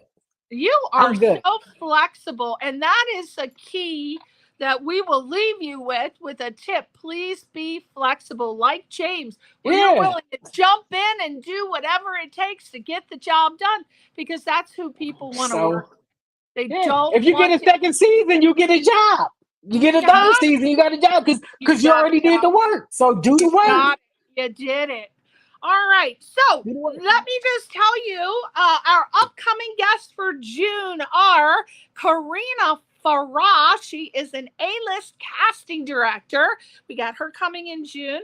We have Tara Bennett Smith, who will be coming on. She is a Broadway performer, multiple Tony Award-winning Broadway performer. We have Lisa Danielle Rachuba, who was a professional wrestler. I have never had a female professional wrestler on my show ever. And let's see what else, my guests. Okay, so we've got Nana Ashurst. She is the founder of Def Jam. Was that rap or was that hip hop? Yeah, that was more hip hop and rap. Yeah, Def Jam. Okay, so she's coming on in July. She's coming on in July. We have Ashley Bowers, another. I'm doing Broadway. I'm getting more into the Broadway. And then we have an international professional, multiple award-winning wrestler, Carol Ann Kaufman, coming on in July. And then we have Crystal Starnes, who is a podcast producer for victim advocates. And that is going to be part of the hashtag Me Too movement that we were talking about. So people, you want to tune in. And speaking of tuning in, of course, you want to check out J. Ryder Ward. You can go to imdb.com, right? And what are your social medias that they can follow you, James? Everything is at J, just the letter, Ryder, WRITER, WARD, at J. Ryder Ward. You can find me across all of that. All social media platforms. There you go. Well, we wish you the best of luck. Thank you so much. I wish we could siphon off your energy and give it to the world, because I think everybody needs to have your energy level. Everybody needs to be more excited about life or their life, no matter if they're it seems like the more of the upper echelon that you get to, it seems like a psychic vampire has drained their energy. I know so many people who are in such high positions in the world, and they're so tired, James. It's so tired. It's a lot of stress. It's a lot of stress. So. But if we got to deal with a lot, so if we could maintain your energy and be up in the upper echelon, arena, that would be the dream. So please promise us when you are at Steven Spielberg status, you're still going to have that level of energy, right? Oh, of course. Yeah, I already said I'm never going to change. I love this. I love film. I love television. Like this is my drug. Like I don't need the marijuana, all this. This is my drug. You want to see me high, put me on set. And that's like my energy. I'm in heaven. You are a little, what is that called? A Duracell battery bunny rabbit. Exactly. Energizer. Energizer Buzzy. Yes, Energizer Buddy. Thank you so much for being on the show. I appreciate it. Send me those pictures of Ernest and I. And we got to work together in the future. We got to. Yeah. We got to do something that we can shoot can I get one day. Oh, yeah, that's me. I'm the king of that. Whatever you need. I want to get one shout out. It's my cousin Rodney. Today was his birth. I don't know if it's still his born day. It's 9 o'clock here, but happy day, brother. That's my cousin, man. I love that dude. Let's sing him happy birthday. What's his name? Rodney? I can't sing Rodney. Happy birthday to you. Woo, woo. Happy birthday to you. Ha, ha. Happy birthday, dear Rodney. Happy birthday to you and many more. That's it. Thank you so much for tuning in, everybody. Thank you. Check out JamesIMDb.com and on all the social media platforms. Did I say that? J. Ryder Ward. I gotta say it, J. Ryder Ward. Okay, everybody. You keep calling me my government name. I don't know why. Thank you so much, sweetheart. And we'll see you next time on Question Reality. Say goodbye to your fans. Bye. It was fun. Everybody have a great night. You're listening to Question Reality with Priscilla Leona.